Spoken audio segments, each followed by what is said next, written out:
स्वागत है जी।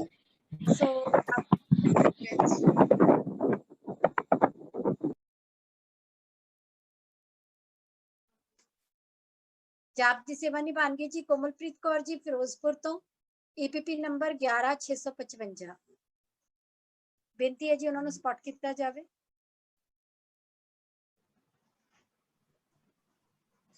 वाहिगुरु जी का खालसा वाहिगुरु जी की फतेह। एक ओंकार सतनाम करता पुरख निरभौ निर्वैर अकाल मूरत अजूनी सैभं गुर प्रसाद। एक ओंकार सतनाम करता पुरख निरभौ निर्वैर अकाल मूरत अजूनी सैभं गुर प्रसाद। एक ओंकार सतनाम करता पुरख निरभौ निर्वैर अकाल मूरत अजूनी सैभं गुर प्रसाद। एक ओंकार सतनाम करता पुरख निरभौ निर्वैर अकाल मूरत अजूनी सैभं गुर प्रसाद। एक ओंकार सतनाम करता पुरख निरभौ निर्वैर अकाल मूरत अजूनी सैभं गुर प्रसाद। वाहेगुरु वाहेगुरु वाहेगुरु वाहेगुरु वाहेगुरु वाहेगुरु जी का खालसा वाहेगुरु जी की फतेह। ਤੇ ਬਹੁਤ ਧੰਨਵਾਦ ਜੀ। ਸੋ ਹੁਣ ਕੀਰਤਨ ਦੀ ਸੇਵਾ ਨਿਭਾਣਗੇ ਜੀ ਨਵਪ੍ਰੀਤ ਕੌਰ ਜੀ ਮੱਖੂ ਤੋਂ ਈਪੀਪੀ ਨੰਬਰ 11121। ਨਵਪ੍ਰੀਤ ਕੌਰ ਜੀ। ਵਾਹਿਗੁਰੂ ਜੀ ਕਾ ਖਾਲਸਾ ਵਾਹਿਗੁਰੂ ਜੀ ਕੀ ਫਤਿਹ। ਖਾਲਸਾ ਵਾਹਿਗੁਰੂ ਜੀ ਕੀ ਫਤਿਹ ਜੀ। हम कर साजन आए साचा मेल मिलाए। हम कर साजन आए साचा मेल मिलाए। हम कर साजन आए साचा मेल मिलाए। सहज मिलाए हर मन पाए पंच मिले सुख पाया। पंच मिले सुख पाया। सहज मिलाए हर मन पाए पंच मिले सुख पाया। साई वस्त प्राप्त होई जिससे ती मन लाया। जिससे ती मन लाया जिससे ती मन लाया। साई वस्त प्राप्त होई जिससे ती मन लाया। हम कर साजन आए साच मेल मिलाए। हम कर साजन आए साच मेल मिलाए। हम कर साजन आए साच मेल मिलाए। अंदिन मेल पया मन माने कर मंदर सोहाए। कर मंदर सोहाए कर मंदर सोहाए। अंदिन मेल पया मन माने कर मंदर सोहाए। पंच शब्द तूने अनहद वाजे हम कर साजन आए। हम कर साजन आए साच मेल मिलाए। हम कर साजन आए साच मेल मिलाए। हम कर साजन आए साच मेल मिलाए। पंच शब्द तूने अनहद वाजे हम कर साजन आए। हम कर साजन आए साच मेल मिलाए। हम कर साजन आए साच मेल मिलाए। वाहिगुरु जी का खालसा वाहिगुरु जी की फतेह। ਵਾਹਿਗੁਰੂ ਜੀ ਬਹੁਤ ਬਹੁਤ ਧੰਨਵਾਦ ਜੀ। ਪੂਰੇ ਪਰਿਵਾਰ ਨੇ ਮਿਲ ਕੇ ਜੋ ਕੀਰਤਨ ਦੀ ਸੇਵਾ ਉਹ ਕੀਤੀ ਹੈ ਜੀ। ਸੋ ਹੁਣ ਅੱਜ ਦਾ ਜੋ ਸੈਸ਼ਨ ਹੈ ਉਹ ਹੈ ਜੀ ਜੋ ਬੱਚਿਆਂ ਦੇ ਸਵਾਲਾਂ ਦੇ ਜਵਾਬ। ਸੋ ਬਹੁਤ ਸਾਰੇ ਬੱਚੇ ਨੇ ਜਿਨ੍ਹਾਂ ਦੇ ਮਨ ਵਿੱਚ ਬਹੁਤ ਸਾਰੇ ਸਵਾਲ ਹੈਗੇ ਨੇ। ਸੋ ਉਹਨਾਂ ਸਵਾਲਾਂ ਦੇ ਜਵਾਬ ਦੇਣ ਲਈ ਅੱਜ ਦਾ ਜੋ ਸੈਸ਼ਨ ਹੈ ਉਹ ਰੱਖਿਆ ਗਿਆ। ਸੋ ਅਸੀਂ ਹੁਣ ਉਹਨਾਂ ਸਵਾਲਾਂ ਦੇ ਜੋ ਜਵਾਬ ਨੇ ਉਹ ਅਸੀਂ ਸਾਰਿਆਂ ਨੇ ਰਲ ਮਿਲ ਕੇ ਦੇਣੇ ਨੇ ਜੀ। ਸੋ ਸਭ ਤੋਂ ਪਹਿਲਾਂ ਉਹ ਜਿਹੜੇ ਸਵਾਲ ਨੇ ਉਹਨਾਂ ਦੀ ਜਿਹੜੀ ਪੀਪੀਟੀ ਹੈ ਉਹ ਮੈਂ ਵੀਰ ਗਗਨਦੀਪ ਸਿੰਘ ਜੀ ਨੂੰ ਬੇਨਤੀ ਕਰਾਂਗੀ ਕਿ ਉਹ ਪੀਪੀਟੀ ਨੂੰ ਚਲਾਉਣਗੇ ਜੀ। ਸੋ ਸਭ ਤੋਂ ਪਹਿਲਾਂ ਜਿਹੜਾ ਸਵਾਲ ਆ ਰਿਹਾ ਜੀ, ਇਹ ਇੱਕ ਬੱਚੇ ਨੇ ਸਵਾਲ ਕੀਤਾ ਹੈ ਕਿ ਜੇਕਰ ਗੁਰੂ ਗ੍ਰੰਥ ਸਾਹਿਬ ਜੀ ਦੇ ਨਾਮ ਨੂੰ ਹੀ ਤੀਰਥ ਕਿਹਾ ਹੈ ਤਾਂ ਗੁਰੂ ਜੀ ਨੇ ਤੀਰਥ ਕਿਉਂ ਬਣਵਾਏ? ਬੜੇ ਸਾਰੇ ਸਵਾਲ ਨੇ ਜਿਹੜੇ ਸਾਡੇ ਮਨਾਂ ਵਿੱਚ ਆਉਂਦੇ ਰਹੇ, ਉਹਨਾਂ ਦੇ ਸਵਾਲ, ਇਹਨਾਂ ਸਵਾਲਾਂ ਦੇ ਜਵਾਬ ਅਸੀਂ ਜ਼ਰੂਰ ਚਾਹੁੰਦੇ ਹਾਂ ਕਿ ਸਾਨੂੰ ਕੋਈ ਦਵੇ।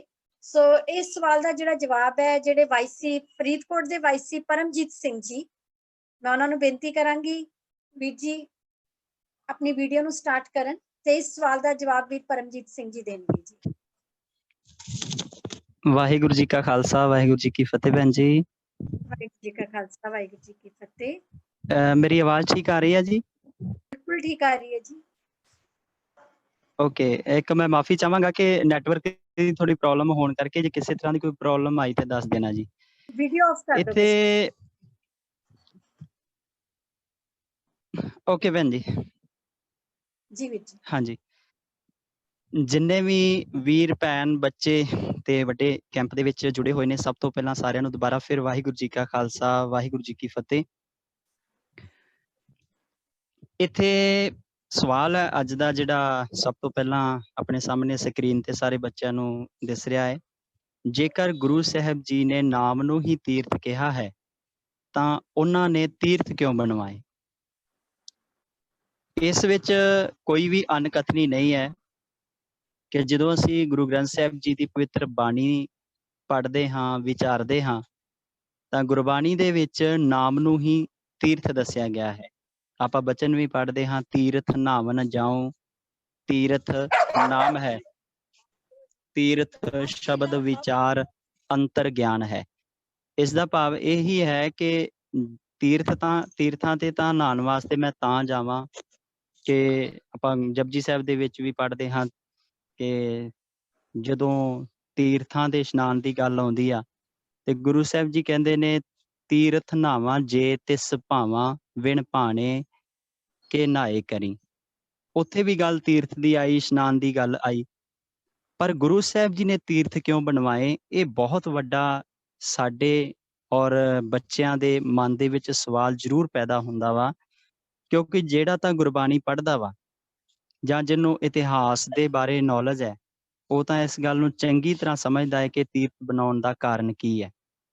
ਗੁਰੂ ਸਾਹਿਬ ਜੀ ਨੇ ਸਾਡੇ ਜਿੱਥੇ ਨਾਮ ਦੀ ਗੱਲ ਕੀਤੀ ਆ, ਪਰਮਾਤਮਾ ਦੇ ਭਜਨ ਬੰਦਗੀ ਦੀ ਗੱਲ ਕੀਤੀ ਆ, ਇਹ ਠੀਕ ਹੈ ਕਿ ਅਸੀਂ ਬਾਹਰ ਦੇ ਇਸ਼ਨਾਨ ਦੇ ਨਾਲ ਆਪਣੇ ਤਨ ਨੂੰ ਸਾਫ ਸੁਥਰਾ ਰੱਖ ਸਕਦੇ ਹਾਂ, ਪਰ ਅੰਦਰ ਜਿਹੜੇ ਸਾਡੇ ਵਿਚਾਰ ਨੇ ਉਹ ਕੇਵਲ ਤੇ ਕੇਵਲ ਗੁਰੂ ਦੇ ਸ਼ਬਦ ਦੁਆਰਾ, ਗੁਰੂ ਦੇ ਨਾਮ ਦੁਆਰਾ ਹੀ ਸਾਫ਼ ਹੋ ਸਕਦੇ ਨੇ।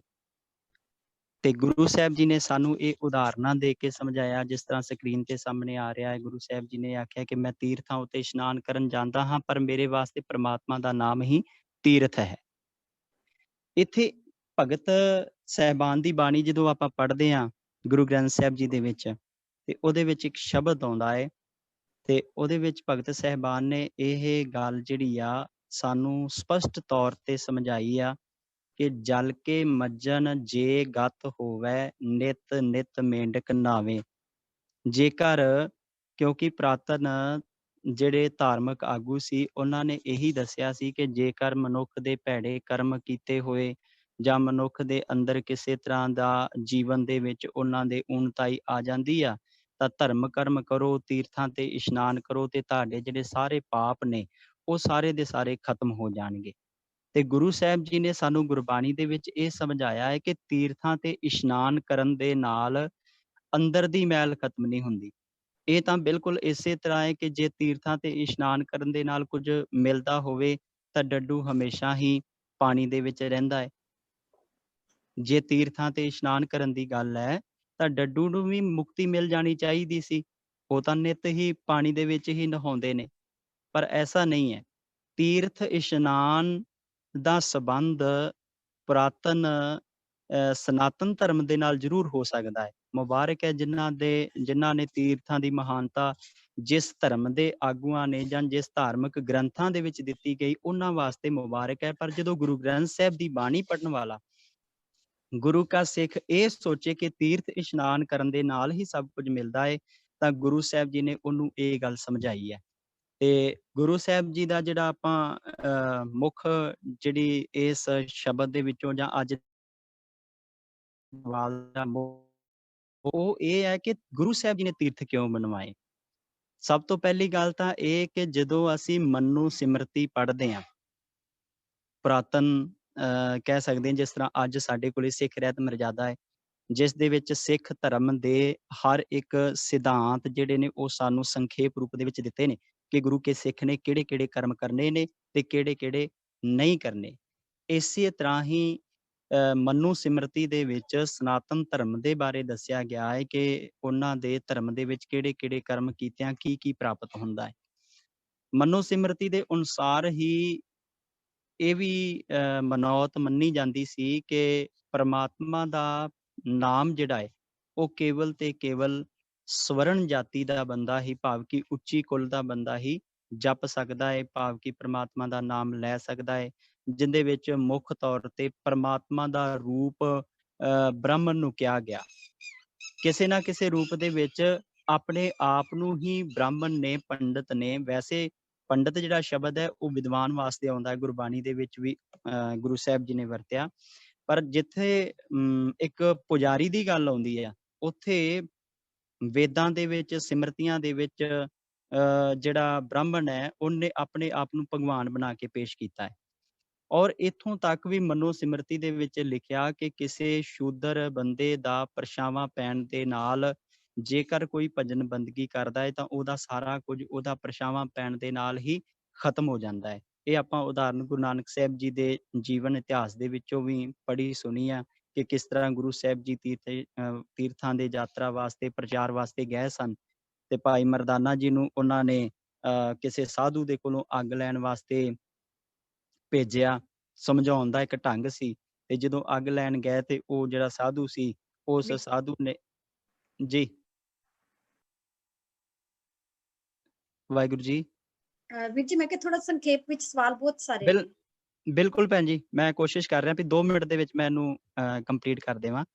ਔਰ ਗੁਰੂ ਸਾਹਿਬ ਜੀ ਨੇ ਉਹਨੂੰ ਇਹੀ ਸਮਝਾਇਆ ਸੀਗਾ ਕਿ ਤੇਰੀ ਬਾਹਰ ਦੀ ਸੁਚਮਤਾ ਰੱਖੀ ਕਿਸੇ ਕੰਮ ਨਹੀਂ ਹੈ, ਜੇ ਤੇਰੇ ਜੀਵਨ ਦੇ ਅੰਦਰ ਆ ਜਿਹੜੀਆਂ ਊਣਤਾਈਆਂ ਨੇ, ਤੇਰੇ ਮਨ ਦੇ ਵਿੱਚ ਕ੍ਰੋਧ ਹੈ, ਤੇਰੇ ਮਨ ਦੇ ਵਿੱਚ ਈਰਖਾ ਹੈ, ਇਸੇ ਤਰ੍ਹਾਂ ਹੀ ਮਨੂ ਸਿਮਰਤੀ ਦੇ ਵਿੱਚ ਇਹ ਵੀ ਜਿਹੜਾ ਵਾ ਉਹਨਾਂ ਨੇ ਮਰਿਆਦਾ ਬਣਾਈ ਸੀ ਕਿ ਨੀਵੀਂ ਜਾਤ ਵਾਲੇ ਮਨੁੱਖ ਜਿਹੜੇ ਨੇ ਉਹ ਪਰਮਾਤਮਾ ਦਾ ਸਿਮਰਨ ਨਹੀਂ ਕਰ ਸਕਦੇ। ਉਹਨੂੰ ਉੱਚੀ ਜਾਤੀ ਦੇ ਜਿਹੜੇ ਨੇ ਕੰਮਕਾਰ ਕਰਨ ਵਾਸਤੇ ਰੱਖਿਆ ਜਾਂਦਾ ਸੀਗਾ। ਔਰ ਇੱਥੋਂ ਤੱਕ ਕਿ ਪੁਰਾਤਨ ਸਮਿਆਂ ਦੇ ਵਿੱਚ ਜਿਹੜੇ ਵੱਡੇ ਵੱਡੇ ਚੌਧਰੀ ਹਾਕਮ ਸੀ, ਉਹਨਾਂ ਦੇ ਤੀਰਥਾਂ ਦੀ ਗੱਲ ਜਦੋਂ ਆਉਂਦੀ ਆ ਤੇ ਉਹਨਾਂ ਦੇ ਜਿਹੜੇ ਆਪਣੇ ਪਾਣੀ ਦੇ ਸਰੋਤ ਸੀ, ਜਿਸ ਤਰ੍ਹਾਂ ਖੂਹ ਹੁੰਦੇ ਸੀਗੇ ਜਾਂ ਕੋਈ ਝਰਨਾ ਆਦਿਕ ਹੁੰਦਾ ਸੀ, ਤੇ ਨੀਵੀਂ ਜਾਤ ਵਾਲਾ ਮਨੁੱਖ ਜਿਹੜਾ ਹੈ ਉੱਥੋਂ ਪਾਣੀ ਤੱਕ ਨਹੀਂ ਸੀ ਪੀ ਸਕਦਾ। ਪਰ ਗੁਰੂ ਸਾਹਿਬ ਜੀ ਨੇ, ਜਦੋਂ ਆਪਾਂ ਸਰਬ ਸਾਂਝੀ ਵਾਲਤਾ ਦੀ ਗੱਲ ਕਰਦੇ ਹਾਂ, ਜਿੱਥੇ ਗੁਰੂ ਸਾਹਿਬ ਦੀ ਬਾਣੀ ਕਹਿੰਦੀ ਆ ਸਭੇ ਸਾਂਝੀ ਵਾਲ ਸਦਾਇਨ ਕੋਏ ਨਾ ਦਿਸੈ ਬਾਹਰਾ ਜੀਓ, ਜਾਂ ਜਿੱਥੇ ਗੁਰਬਾਣੀ ਸਾਨੂੰ ਇਹ ਸਮਝਾਉਂਦੀ ਆ ਕਿ ਅਵਲ ਅੱਲਾਹ ਨੂਰ ਉਪਾਇਆ ਕੁਦਰਤ ਕੇ ਸਭ ਬੰਦੇ, ਏਕ ਨੂਰ ਤੇ ਸਭ ਜਗ ਉਪਜਿਆ ਕੌਣ ਭਲੇ ਕੋ ਮੰਦੇ। ਇਹ ਗੁਰਮਤ ਦੇ ਸਿਧਾਂਤ ਨੇ ਹੀ ਸਮਝਾਇਆ ਕਿ ਇਸ ਜ਼ਿੰਦਗੀ ਦੇ ਅੰਦਰ, ਜੀਵਨ ਦੇ ਵਿੱਚ, ਸੰਸਾਰ ਦੇ ਵਿੱਚ ਪਰਮਾਤਮਾ ਨੇ ਕਿਸੇ ਨੂੰ ਨੀਵਾਂ ਤੇ ਉੱਚਾ ਨਹੀਂ ਬਣਾਇਆ। ਅਸਲ ਦੇ ਵਿੱਚ ਸਾਰੇ ਹੀ ਉਸ ਪਰਮਾਤਮਾ ਦੇ ਬਣਾਏ ਹੋਏ ਜੀਵ ਇੱਕੋ ਜਿਹੇ ਨੇ, ਤੇ ਫਿਰ ਵਿਤਕਰਾ ਕਿਉਂ? ਤੇ ਇੱਥੇ ਫਿਰ ਤੀਰਥਾਂ ਦੀ ਗੱਲ ਜਦੋਂ ਆਈ ਤੇ ਗੁਰੂ ਸਾਹਿਬ ਜੀ ਨੇ ਤੀਰਥ ਬਣਾਉਣ ਦਾ ਕਾਰਨ ਇਹੀ ਸੀ ਕਿ ਇੱਥੇ ਜੇਕਰ ਕੋਈ ਪੰਗਤ ਦੇ ਵਿੱਚ ਬੈਠ ਕੇ ਪ੍ਰਸ਼ਾਦਾ ਛਕਦਾ ਹੈ, ਉੱਚੀ ਜਾਤ ਦਾ, ਨੀਵੀਂ ਜਾਤ ਦਾ, ਸਾਰੇ ਹੀ ਬੈਠ ਸਕਦੇ ਨੇ। ਇਸ਼ਨਾਨ ਕਰਦਾ ਹੈ ਤਾਂ ਇੱਥੇ ਸਾਰੇ, ਕਦੀ ਕੋਈ ਇਹ ਨਹੀਂ ਪੁੱਛਦਾ ਕਿ ਕਿਹੜੇ ਜਾਤ ਦਾ ਹੈ, ਕਿਹੜੀ ਬਰਾਦਰੀ ਦਾ ਹੈ, ਕਿਹੜੀ ਕੁਲ ਦਾ ਹੈ, ਗਰੀਬ ਹੈ ਜਾਂ ਅਮੀਰ ਹੈ। ਸਾਰਿਆਂ ਨੂੰ ਇੱਕ ਹੀ ਸਰੋਵਰ ਦੇ ਵਿੱਚ ਇਸ਼ਨਾਨ ਕਰਨ ਦਾ ਹੁਕਮ ਜਿਹੜਾ ਸੀ ਉਹ ਗੁਰੂ ਸਾਹਿਬ ਜੀ ਨੇ ਇਸ ਮਕਸਦ ਨੂੰ, ਇਸ ਭਾਵਨਾ ਨੂੰ ਲੈ ਕੇ ਬਣਾਇਆ ਕਿ ਸਾਰੇ ਇੱਕ ਹੀ ਥਾਂ ਤੇ ਪ੍ਰਸ਼ਾਦਾ ਛਕਣ, ਇੱਕ ਹੀ ਥਾਂ ਤੇ ਇਸ਼ਨਾਨ ਕਰਨ ਤੇ ਇੱਕ ਹੀ ਸੰਗਤ ਦੇ ਵਿੱਚ ਬੈਠ ਕੇ, ਕਿਉਂਕਿ ਬ੍ਰਾਹਮਣ ਅਨੁਸਾਰ ਨੀਵੀਂ ਜਾਤ ਦਾ ਤੇ ਪ੍ਰਮਾਤਮਾ ਦਾ ਸਿਮਰਨ ਕਰ ਨਹੀਂ ਸਕਦਾ। ਪਰ ਗੁਰੂ ਸਾਹਿਬ ਜੀ ਨੇ ਆਖਿਆ ਇਹ ਸਾਰੇ ਹੀ ਇੱਕ ਜਗ੍ਹਾ ਤੇ ਬੈਠ ਕੇ ਪ੍ਰਮਾਤਮਾ ਦਾ ਸਿਮਰਨ ਕਰਨਗੇ, ਭਾਵ ਸੰਗਤ ਕਰਨਗੇ। ਮੁੱਖ ਕਾਰਨ ਇਹਦਾ ਇਹੀ ਹੈ ਜੀ, ਗੁਰੂ ਸਾਹਿਬ ਜੀ ਨੇ ਭਾਵੇਂ ਨਾਮ ਨੂੰ ਤੀਰਥ ਆਖਿਆ, ਪਰ ਤੀਰਥ ਜਿਹੜੇ ਬਣਾਏ ਨੇ ਉਹਨਾਂ ਦਾ ਭਾਵ ਇਹ ਸੀ ਕਿ ਇੱਥੇ ਇਸ਼ਨਾਨ ਕਰਨਾ, ਪ੍ਰਮਾਤਮਾ ਦੀ ਭਜਨ ਬੰਦਗੀ ਕਰਨੀ। ਉਹ ਸਾਰੀ ਜਾਤ ਪਾਤ ਦਾ ਜਿਹੜਾ ਜੰਜਾਲ ਬਣਿਆ ਹੋਇਆ ਸੀ, ਜੋ ਜੂਲਾ ਬਣਿਆ ਹੋਇਆ ਸੀ, ਸਮਾਜ ਦੇ ਸਿਰ ਤੋਂ ਲਾਉਣ ਵਾਸਤੇ ਗੁਰੂ ਸਾਹਿਬ ਜੀ ਨੇ ਤੀਰਥ ਜਿਹੜੇ ਨੇ ਉਹ ਬਣਵਾਏ ਸਨ। ਵਾਹਿਗੁਰੂ, ਬਹੁਤ ਹਾਂਜੀ। ਧੰਨਵਾਦ ਜੀ ਦਾ। ਤੇ ਹਾਂਜੀ। ਮੈਂ ਇਹੀ ਆਉਣ ਵਾਲੇ ਜਿਹੜੇ ਜਿਨ੍ਹਾਂ ਨੇ ਆਨਸਰਸ ਕਰਨੇ ਸਭ ਨੂੰ ਬੇਨਤੀ ਕਰਾਂਗੀ ਕਿਰਪਾ ਕਰਕੇ ਸੰਖੇਪ ਦੇ ਵਿੱਚ ਆਨਸਰਸ ਕੀਤੇ ਜਾਣ। ਕੁਐਸਚਨ ਬਹੁਤ ਸਾਰੇ ਨੇ। ਬਹੁਤ ਵਧੀਆ ਵੀਰ ਜੀ ਨੇ ਸਮਝਾਇਆ ਕਿ ਤੀਰਥ ਬੇਸ਼ੱਕ ਨਾਮ ਨੂੰ ਕਿਹਾ ਗਿਆ, ਪਰ ਗੁਰੂ ਸਾਹਿਬ ਜੀ ਨੇ ਉਸ ਵੇਲੇ ਜਿਹੜੇ ਤੀਰਥ ਬਣਵਾਏ ਉਹਦਾ ਕਾਰਨ ਬਰਾਬਰਤਾ ਤੇ ਸੁਚਮਤਾ, ਤਾਂ ਕਿ ਜਿਹੜਾ ਕੋਈ ਦੂਰੋਂ ਚੱਲ ਕੇ ਆਵੇ, ਇਸ਼ਨਾਨ ਪਾਣੀ ਕਰੇ, ਲੰਗਰ ਛਕੇ, ਬਰਾਬਰਤਾ ਦਾ ਜੋ ਸਿਧਾਂਤ ਹੈ ਗੁਰੂ ਜੀ ਨੇ ਉੱਥੇ ਸਾਨੂੰ ਦ੍ਰਿੜਾਇਆ। ਸੋ ਮੈਂ ਬੇਨਤੀ ਕਰਾਂਗੀ ਗਗਨਵੀਰ ਜੀ ਅਗਲਾ ਜਿਹੜਾ ਸਵਾਲ ਹੈ।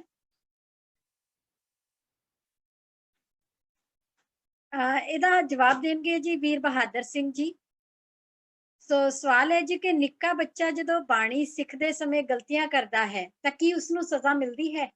ਜਿਸ ਤਰ੍ਹਾਂ ਬੱਚੇ ਦਾ ਸਵਾਲ ਸੀ, ਮੇਰੇ ਖਿਆਲ ਜੋ ਹੈ ਕਿ ਅਗਰ ਕੋਈ ਅਸੀਂ ਕਹਿੰਦੇ ਹਾਂ ਕਿ ਬਾਣੀ ਨੂੰ ਸ਼ੁੱਧ ਪੜ੍ਹਨਾ ਚਾਹੀਦਾ ਹੈ, ਪਰ ਜਦੋਂ ਬੱਚੇ ਸਿੱਖਦੇ ਨੇ ਉਸ ਵੇਲੇ ਬੱਚੇ ਸਿੱਖਦੇ ਗਲਤੀਆਂ ਕਰਦੇ ਨੇ ਤਾਂ ਕੀ ਉਸਨੂੰ ਸਜ਼ਾ ਮਿਲਦੀ ਹੈ? ਹਾਂਜੀ ਵੀਰ ਬਹਾਦਰ ਸਿੰਘ ਜੀ। ਭੈਣ ਜੀ, ਵਾਹਿਗੁਰੂ ਜੀ ਕਾ ਖਾਲਸਾ, ਵਾਹਿਗੁਰੂ ਜੀ ਕੀ ਫਤਿਹ। ਜੀ ਆਵਾਜ਼ ਕਲੀਅਰ ਹੈ ਭੈਣ ਜੀ? ਬਿਲਕੁਲ ਜੀ, ਬਿਲਕੁਲ।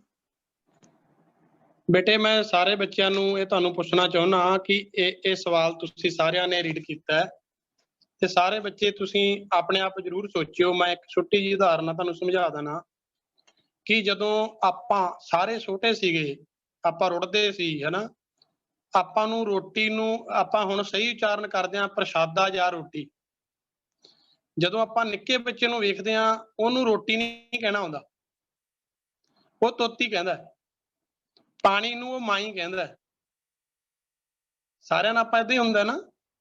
ਪਰ ਕੀ ਬੇਟੇ ਤੁਹਾਡੇ ਚ ਕੋਈ ਏਦਾਂ ਦਾ ਬੱਚਾ ਹੈਗਾ? ਇੱਕ ਜ਼ਰੂਰ ਕਮੈਂਟ ਕਰਿਓ, ਲਿਖਿਓ ਵੀ ਕਿਸੇ ਬੱਚੇ ਨੂੰ ਉਹਦੀ ਮੰਮੀ ਨੇ ਕੁੱਟ ਕੇ ਸੁੱਟਿਆ ਹੋਵੇ ਪਰਾਂ, ਵੀ ਤੂੰ ਤਾਂ ਸ਼ੁੱਧ ਉਚਾਰਨ ਨਹੀਂ ਕਰਦਾ, ਫੇਰ ਰੋਟੀ ਦੇਊਂਗੀ ਮੈਂ ਤੈਨੂੰ, ਪਹਿਲਾਂ ਪਾਣੀ ਕਹਿ ਪੂਰਾ। ਇਸ ਤਰ੍ਹਾਂ ਹੀ ਬੇਟੇ ਜਿਹੜੇ ਆਪਾਂ ਸਾਰੇ ਗੁਰੂ ਸਾਹਿਬ ਦੇ ਬੱਚੇ ਆ, ਚਾਹੇ ਉਹਦੀ ਉਮਰ 80 ਸਾਲ ਹੈ, ਚਾਹੇ ਉਹ 1 ਸਾਲ ਦਾ ਹੈ। ਇਸ ਕਰਕੇ ਗੁਰੂ ਸਾਹਿਬ ਨੇ ਬਾਣੀ ਦੇ ਵਿੱਚ ਇਹ ਇੱਕ ਪੇਰੈਂਟਸ ਦੀ ਉਦਾਹਰਨ ਦਿੱਤੀ ਹੈ। ਗੁਰੂ ਜੀ ਕਹਿੰਦੇ ਸੁੱਤ ਅਪਰਾਧ ਕਰਤ ਹੈ ਚੇਤੇ, ਜਨਨੀ ਚੀਤ ਨਾ ਰਾਖ ਚੇਤੇ। ਵੀ ਜਿਵੇਂ ਬੱਚਾ ਗਲਤੀ ਕਰਦਾ ਹੈ ਪਰ ਕਦੇ ਮਾਂ ਉਹਨੂੰ ਦਿਲ 'ਚ ਨਹੀਂ ਰੱਖਦੀ ਵੀ ਮੈਂ ਇਹਨੂੰ ਪਨਿਸ਼ਮੈਂਟ ਦਿਉ, ਇਹਨੇ ਗਲਤੀ ਕੀਤੀ ਹੈ। ਉਹ 'ਚ ਪਿਆਰ ਹੁੰਦਾ ਬੇਟੇ। ਇਸ ਤਰ੍ਹਾਂ ਜੇ ਸਭ ਤੋਂ ਬਾਣੀ ਪੜ੍ਹਦਿਆਂ ਤੋਂ ਕੁਛ ਮਿਸਟੇਕ ਹੋ ਰਹੀ ਹੈ, ਉਹਨੂੰ ਆਪਾਂ ਸਹੀ ਕਰਨਾ ਹੈ, ਉਹਦਾ ਉਚਾਰਨ ਸਿੱਖਣਾ ਹੈ। ਜਿਹੜਾ ਕੋਈ ਵੀਰ ਭੈਣ ਭਰਾ ਕਲਾਸ ਲਾਉਂਦਾ ਹੈ, ਉਹ ਤੋਂ ਆਪਾਂ ਸਿੱਖਣਾ ਹੈ, ਗੁਰਬਾਣੀ ਦੀ ਨੌਲੇਜ ਲੈਣੀ ਹੈ, ਆਪਣੇ ਆਪ ਨੂੰ ਅਪਡੇਟ ਕਰਨਾ ਹੈ। ਪਰ ਕੀ ਹੈ, ਕਦੇ ਵੀ ਜਿਸ ਤਰ੍ਹਾਂ ਸਾਡੇ ਮਾਂ-ਬਾਪ ਬੇਟੇ ਸਾਨੂੰ ਕੁਝ ਨਹੀਂ ਕਹਿੰਦੇ ਨਾ, ਇਸੇ ਤਰ੍ਹਾਂ ਹੀ ਗੁਰੂ ਸਾਹਿਬ ਨੂੰ ਖੁਸ਼ੀ ਹੁੰਦੀ ਹੈ। ਤੁਸੀਂ ਦੇਖਿਓ ਬੇਟੇ, ਤੋਤਲਾ ਜਿਹਾ ਬੱਚਾ ਨਾ ਜਦੋਂ ਬੋਲਦਾ, ਨਿੱਕਾ ਬੱਚਾ ਤੋਤਲਾ, ਉਹਨੂੰ ਹਰੇਕ ਗੋਦੀ ਚੁੱਕ ਕੇ ਪਿਆਰ ਕਰਦਾ ਹੈਗਾ। ਕਿੰਨਾ ਪਿਆਰ ਲੈਂਦਾ ਤੋਤਲੀ ਜਵਾਨ ਵਾਲਾ ਬੱਚਾ। ਇਸੇ ਤਰ੍ਹਾਂ ਹੀ ਬੇਟੇ ਜਦੋਂ ਆਪਾਂ ਗੁਰਬਾਣੀ ਸਿੱਖਣੀ ਹੈ, ਗੁਰੂ ਸਾਹਿਬ ਕੋਈ ਪਨਿਸ਼ਮੈਂਟ ਨਹੀਂ ਦਿੰਦੇ, ਕੋਈ ਸਾਨੂੰ ਸਜ਼ਾ ਨਹੀਂ ਲੱਗਦੀ। ਪਰ ਇੱਕ ਚੀਜ਼ ਹੈ, ਜਿਹੜੇ ਲੋਕਾਂ ਨੇ ਸਾਨੂੰ ਗੁਰੂ ਗ੍ਰੰਥ ਸਾਹਿਬ ਨਾਲੋਂ ਤੋੜਿਆ ਵੀ ਇਹਨਾਂ ਨੂੰ ਗਿਆਨ ਨਾ ਮਿਲੇ, ਇਹ ਗਿਆਨਵਾਨ ਨਾ ਬਣ ਜਾਣ, ਉਹਨਾਂ ਨੇ ਸਾਨੂੰ ਡਰਾਤਾ ਵੀ ਭਾਈ ਜੇ ਤੁਸੀਂ ਗੁਰਬਾਣੀ ਪੜ੍ਹੋਗੇ ਤਾਂ ਤੁਹਾਨੂੰ, ਜੇ ਗਲਤ ਪੜ੍ਹੇਗੀ ਤਾਂ ਤੁਹਾਨੂੰ ਪਾਪ ਲੱਗੂਗਾ। ਸੋ ਇਸ ਤਰ੍ਹਾਂ ਬੇਟੇ ਗੁਰਬਾਣੀ ਪੜ੍ਹਨੀ ਸਿੱਖਣੀ ਹੈ, ਸ਼ੁੱਧ ਉਚਾਰਨ ਸਿੱਖਣਾ ਹੈ। ਪਰ ਪਾਪ, ਸਭ ਤੋਂ ਵੱਡਾ ਪਾਪ ਇਹੀ ਹੈ ਵੀ ਜਦੋਂ ਆਪਾਂ ਨਿਤਨੇਮ ਨਹੀਂ ਕਰਦੇ, ਬਾਣੀ ਨਹੀਂ ਪੜ੍ਹਦੇ, ਉਹ ਪਾਪ ਫਿਰ ਕਿਵੇਂ ਕੰਮ ਕਰਦਾ? ਸਾਡੇ ਜੀਵਨ 'ਚ ਬੁਰੇ ਖਿਆਲ ਆਉਣੇ ਸ਼ੁਰੂ ਹੋ ਜਾਂਦੇ ਨੇ। ਭਰੀ ਹੈ ਮੱਤ ਪਾਪਾਂ ਕੇ ਸੰਗ, ਹਨਾ। ਉਹ ਬੁਰੇ ਖਿਆਲ ਹੀ ਸਾਡੇ ਲਈ ਫਿਰ ਕਿਸੇ ਨੂੰ ਪੁਲਿਸ ਦੇ ਵਿੱਚ ਜਾਣਾ ਪੈ ਜਾਂਦਾ ਹੈ, ਕਿਸੇ ਨੂੰ ਕਤਲ ਕਰਨਾ ਪੈ ਜਾਂਦਾ ਹੈ। ਉਹੀ ਸਜ਼ਾ ਸਾਨੂੰ ਮਿਲਦੀ ਹੈ ਜਦੋਂ ਅਸੀਂ ਸੱਚੇ ਗਿਆਨ ਨਾਲ ਦੂਰ ਹੋ ਜਾਂਦੇ ਹਾਂ। ਧੰਨਵਾਦ ਭੈਣ ਜੀ। ਵਾਹਿਗੁਰੂ ਜੀ ਕਾ ਖਾਲਸਾ, ਵਾਹਿਗੁਰੂ ਜੀ ਕੀ ਫਤਿਹ। ਤੇ ਅਗਲਾ ਸਵਾਲ ਵੀਰ ਜੀ ਪਲੀਜ਼ ਸ਼ੇਅਰ ਕਰਨਾ ਜੀ। ਸੋ ਅਗਲਾ ਸਵਾਲ ਵੀ ਵੀਰ ਬਹਾਦਰ ਸਿੰਘ ਜੀ ਦੇ ਲਈ ਹੈਗਾ ਜੀ ਕਿ ਇੱਕ ਬੱਚੇ ਨੇ ਪੁੱਛਿਆ ਕਿ ਭਾਈ ਤਾਰੂ ਸਿੰਘ ਜੀ ਦੀ ਮੂਵੀ ਦੇ ਵਿੱਚ ਮੈਂ ਦੇਖਿਆ ਕਿ ਭਾਈ ਤਾਰੂ ਸਿੰਘ ਜੀ ਆਪਣੇ ਮਾਤਾ ਜੀ ਦੇ ਪੈਰੀ ਹੱਥ ਲਾ ਕੇ ਬੈਠੇ ਹਨ, ਪਰ ਮੈਂ ਤਾਂ ਸੁਣਿਆ ਹੈ ਕਿ ਸਿੱਖ ਨੇ ਕੇਵਲ ਗੁਰੂ ਗ੍ਰੰਥ ਸਾਹਿਬ ਜੀ ਨੂੰ ਹੀ ਮੱਥਾ ਟੇਕਣਾ ਹੈ। ਕਿ ਇੱਕ ਸਿੱਖ ਆਪਣੇ ਬਜ਼ੁਰਗ ਜਾਂ ਮਾਪਿਆਂ ਦੇ ਪੈਰੀ ਹੱਥ ਲਗਾ ਸਕਦਾ ਹੈ? ਹਾਂਜੀ ਵੀਰ ਜੀ। ਹਾਂਜੀ ਭੈਣ ਜੀ। ਬੇਟੇ ਇਹ ਜਿਹੜਾ ਆਪਣਾ ਸਵਾਲ ਹੈ ਕਿ ਬੱਚਾ ਮਾਂ-ਬਾਪ ਦੇ ਪੈਰੀਂ ਹੱਥ ਲਾ ਸਕਦਾ ਜਾਂ ਨਹੀਂ, ਪਹਿਲਾਂ ਆਪਾਂ ਇੱਕ ਵਾਰ ਕਲਾਸ ਦੇ ਵਿੱਚ ਵੀ ਬੇਟੇ ਇਹ ਗੱਲ ਕੀਤੀ ਸੀ, ਮੈਂ ਤੁਹਾਡੇ ਨਾਲ ਤੁਹਾਨੂੰ ਰਿਮਾਈਂਡ ਕਰਵਾ ਦਿੰਦਾ ਕਿ ਜਿਹੜਾ ਪ੍ਰਮਾਤਮਾ ਹੈਗਾ, ਵਾਹਿਗੁਰੂ ਹੈ, ਉਹ ਸਾਡੇ ਰਿਸ਼ਤਿਆਂ ਦੇ ਰੂਪ ਵਿੱਚ ਹੈ। ਕਿਤੇ ਸਾਨੂੰ ਮਾਂ-ਬਾਪ ਬਣ ਕੇ ਉਹ ਜਨਮ ਦੇਣ ਆ ਗਿਆ, ਕਿਤੇ ਭੈਣ ਭਰਾ ਬਣ ਕੇ ਸਾਨੂੰ ਖਿਡਾਉਣ ਆ ਗਿਆ, ਕਿਤੇ ਟੀਚਰ ਬਣ ਕੇ ਪੜ੍ਹਾਉਣ ਆ ਗਿਆ। ਜਿਹੜਾ ਅਸੀਂ ਪੇਰੈਂਟਸ ਦੇ ਪੈਰੀਂ ਹੱਥ ਲਾਉਂਦੇ ਆ ਬੇਟੇ, ਇਹ ਉਹਨਾਂ ਦਾ ਸਤਿਕਾਰ ਹੈ, ਅਸੀਂ ਉਹਨਾਂ ਦਾ ਸਤਿਕਾਰ ਕਰਦੇ ਹਾਂ। ਮੰਨ ਲਓ ਇਹੀ ਕਿਸੇ ਹੋਰ ਬੰਦੇ ਦੇ, ਕਿਸੇ ਬਾਬੇ ਦੇ ਪੈਰੀਂ ਹੱਥ ਲਾਉਣੇ ਜਾਂ ਕਿਸੇ ਦੇ ਹੋਰ ਨੂੰ ਆਪਣਾ ਗੁਰੂ ਮੰਨਣਾ, ਜਾਂ ਇਦਾਂ ਦੇ ਬਹੁਤ ਲੋਕ ਕਰਦੇ ਆ, ਹਨਾ।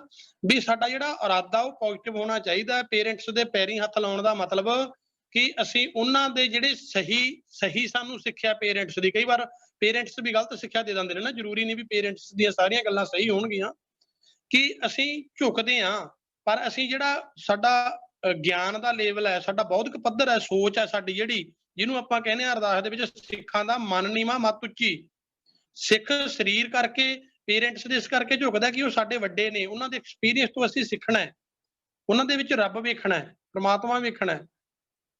ਗੁਰੂ ਗ੍ਰੰਥ ਸਾਹਿਬ ਤਾਂ ਸਾਡੇ ਗਿਆਨ ਗੁਰੂ ਹੈਗੇ ਹੀ ਨੇ ਨਾ ਬੇਟੇ, ਉਹਨਾਂ ਤੋਂ ਤਾਂ ਅਸੀਂ ਗਿਆਨ ਲੈਂਦੇ ਹਾਂ।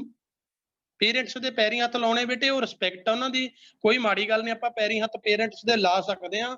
ਪਰ ਹਾਂ, ਪੈਰੀਂ ਹੱਥ ਵੀ ਇੱਕ ਬੱਚਾ ਲਾਈ ਜਾਵੇ ਪਰ ਮੰਮੀ ਡੈਡੀ ਦੀ ਗੱਲ ਵੀ ਨਾ ਮੰਨੇ, ਫਿਰ ਉਹ ਕੀ ਹੈ? ਉਹ ਗੁਰੂ ਜੀ ਕਹਿੰਦੇ ਕਰਮ ਧਰਮ ਪਖੰਡ ਜੋ ਦਿਸੈ ਤੈਨ ਜਮ ਜਾਂਗਾਤੀ ਲੂਟੈ, ਉਹ ਪਖੰਡ ਬਣ ਕੇ ਰਹਿ ਜਾਂਦਾ ਬੇਟੇ ਕਰਮ ਸਾਡਾ।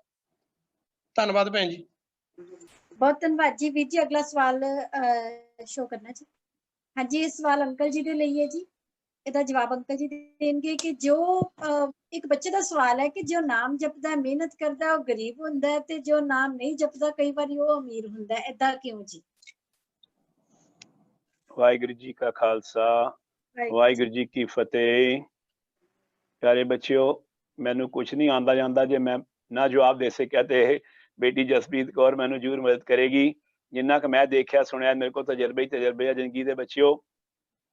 ਕਿਉਂਕਿ ਦੇਖੋ, ਗੁਰਬਾਣੀ ਸਾਨੂੰ ਰਸਤਾ ਦਿੰਦੀ ਆ, ਹਰ ਗੱਲ ਗੁਰਬਾਣੀ 'ਚ ਬੇਟੇ, ਹਰ ਗੱਲ ਦਾ ਜਵਾਬ। ਕਿਉਂਕਿ ਮੈਂ ਆਪਣੀ ਗੱਲ ਕਰਨ ਤੋਂ ਪਹਿਲੇ ਬੱਚਿਆਂ ਨੂੰ ਫਿਰ ਦੱਸ ਦੇਵਾਂ, ਬੱਚਿਓ ਪਲੀਜ਼ ਅੱਜ ਨੋਟ ਕਰ ਲਓ ਕਿ ਤੁਹਾਡੇ ਹਰ ਸਵਾਲ ਦਾ ਜਵਾਬ ਨਾ ਗੁਰੂ ਗ੍ਰੰਥ ਸਾਹਿਬ ਵਿੱਚ ਹੈਗਾ। ਅਸੀਂ ਨਾ ਅਜੇ ਪੜ੍ਹ ਨਹੀਂ ਪਾਏ ਸਾਰਾ ਨਾ, ਕਿਉਂਕਿ ਇੰਨੀ ਛੋਟੀ ਜਿਹੀ ਉਮਰ 'ਚ ਬੱਚੇ ਨਹੀਂ ਪੜ੍ਹ ਪਾਉਂਦੇ। ਤੇ ਤੁਸੀਂ ਦੇਖੋ 15-20 ਸਾਲ ਦੀ ਪੜ੍ਹਾਈ ਜਿਹੜੀ ਕਰਦੇ ਹੋ, ਹੁਣ ਤੀਸਰੀ ਕਲਾਸ ਦਾ ਬੱਚੇ ਨੂੰ ਥੋੜਾ ਪਤਾ ਹੈ ਕਿ ਇਹਦੇ ਨਾਲ ਕੀ 12ਵੀਂ ਦੇ ਕਲਾਸ ਦਾ ਬੱਚਾ ਕੀ ਪੜ੍ਹ ਰਿਹਾ ਜਾਂ ਕਾਲਜ ਦਾ ਬੱਚਾ ਕੀ ਪੜ੍ਹ ਰਿਹਾ।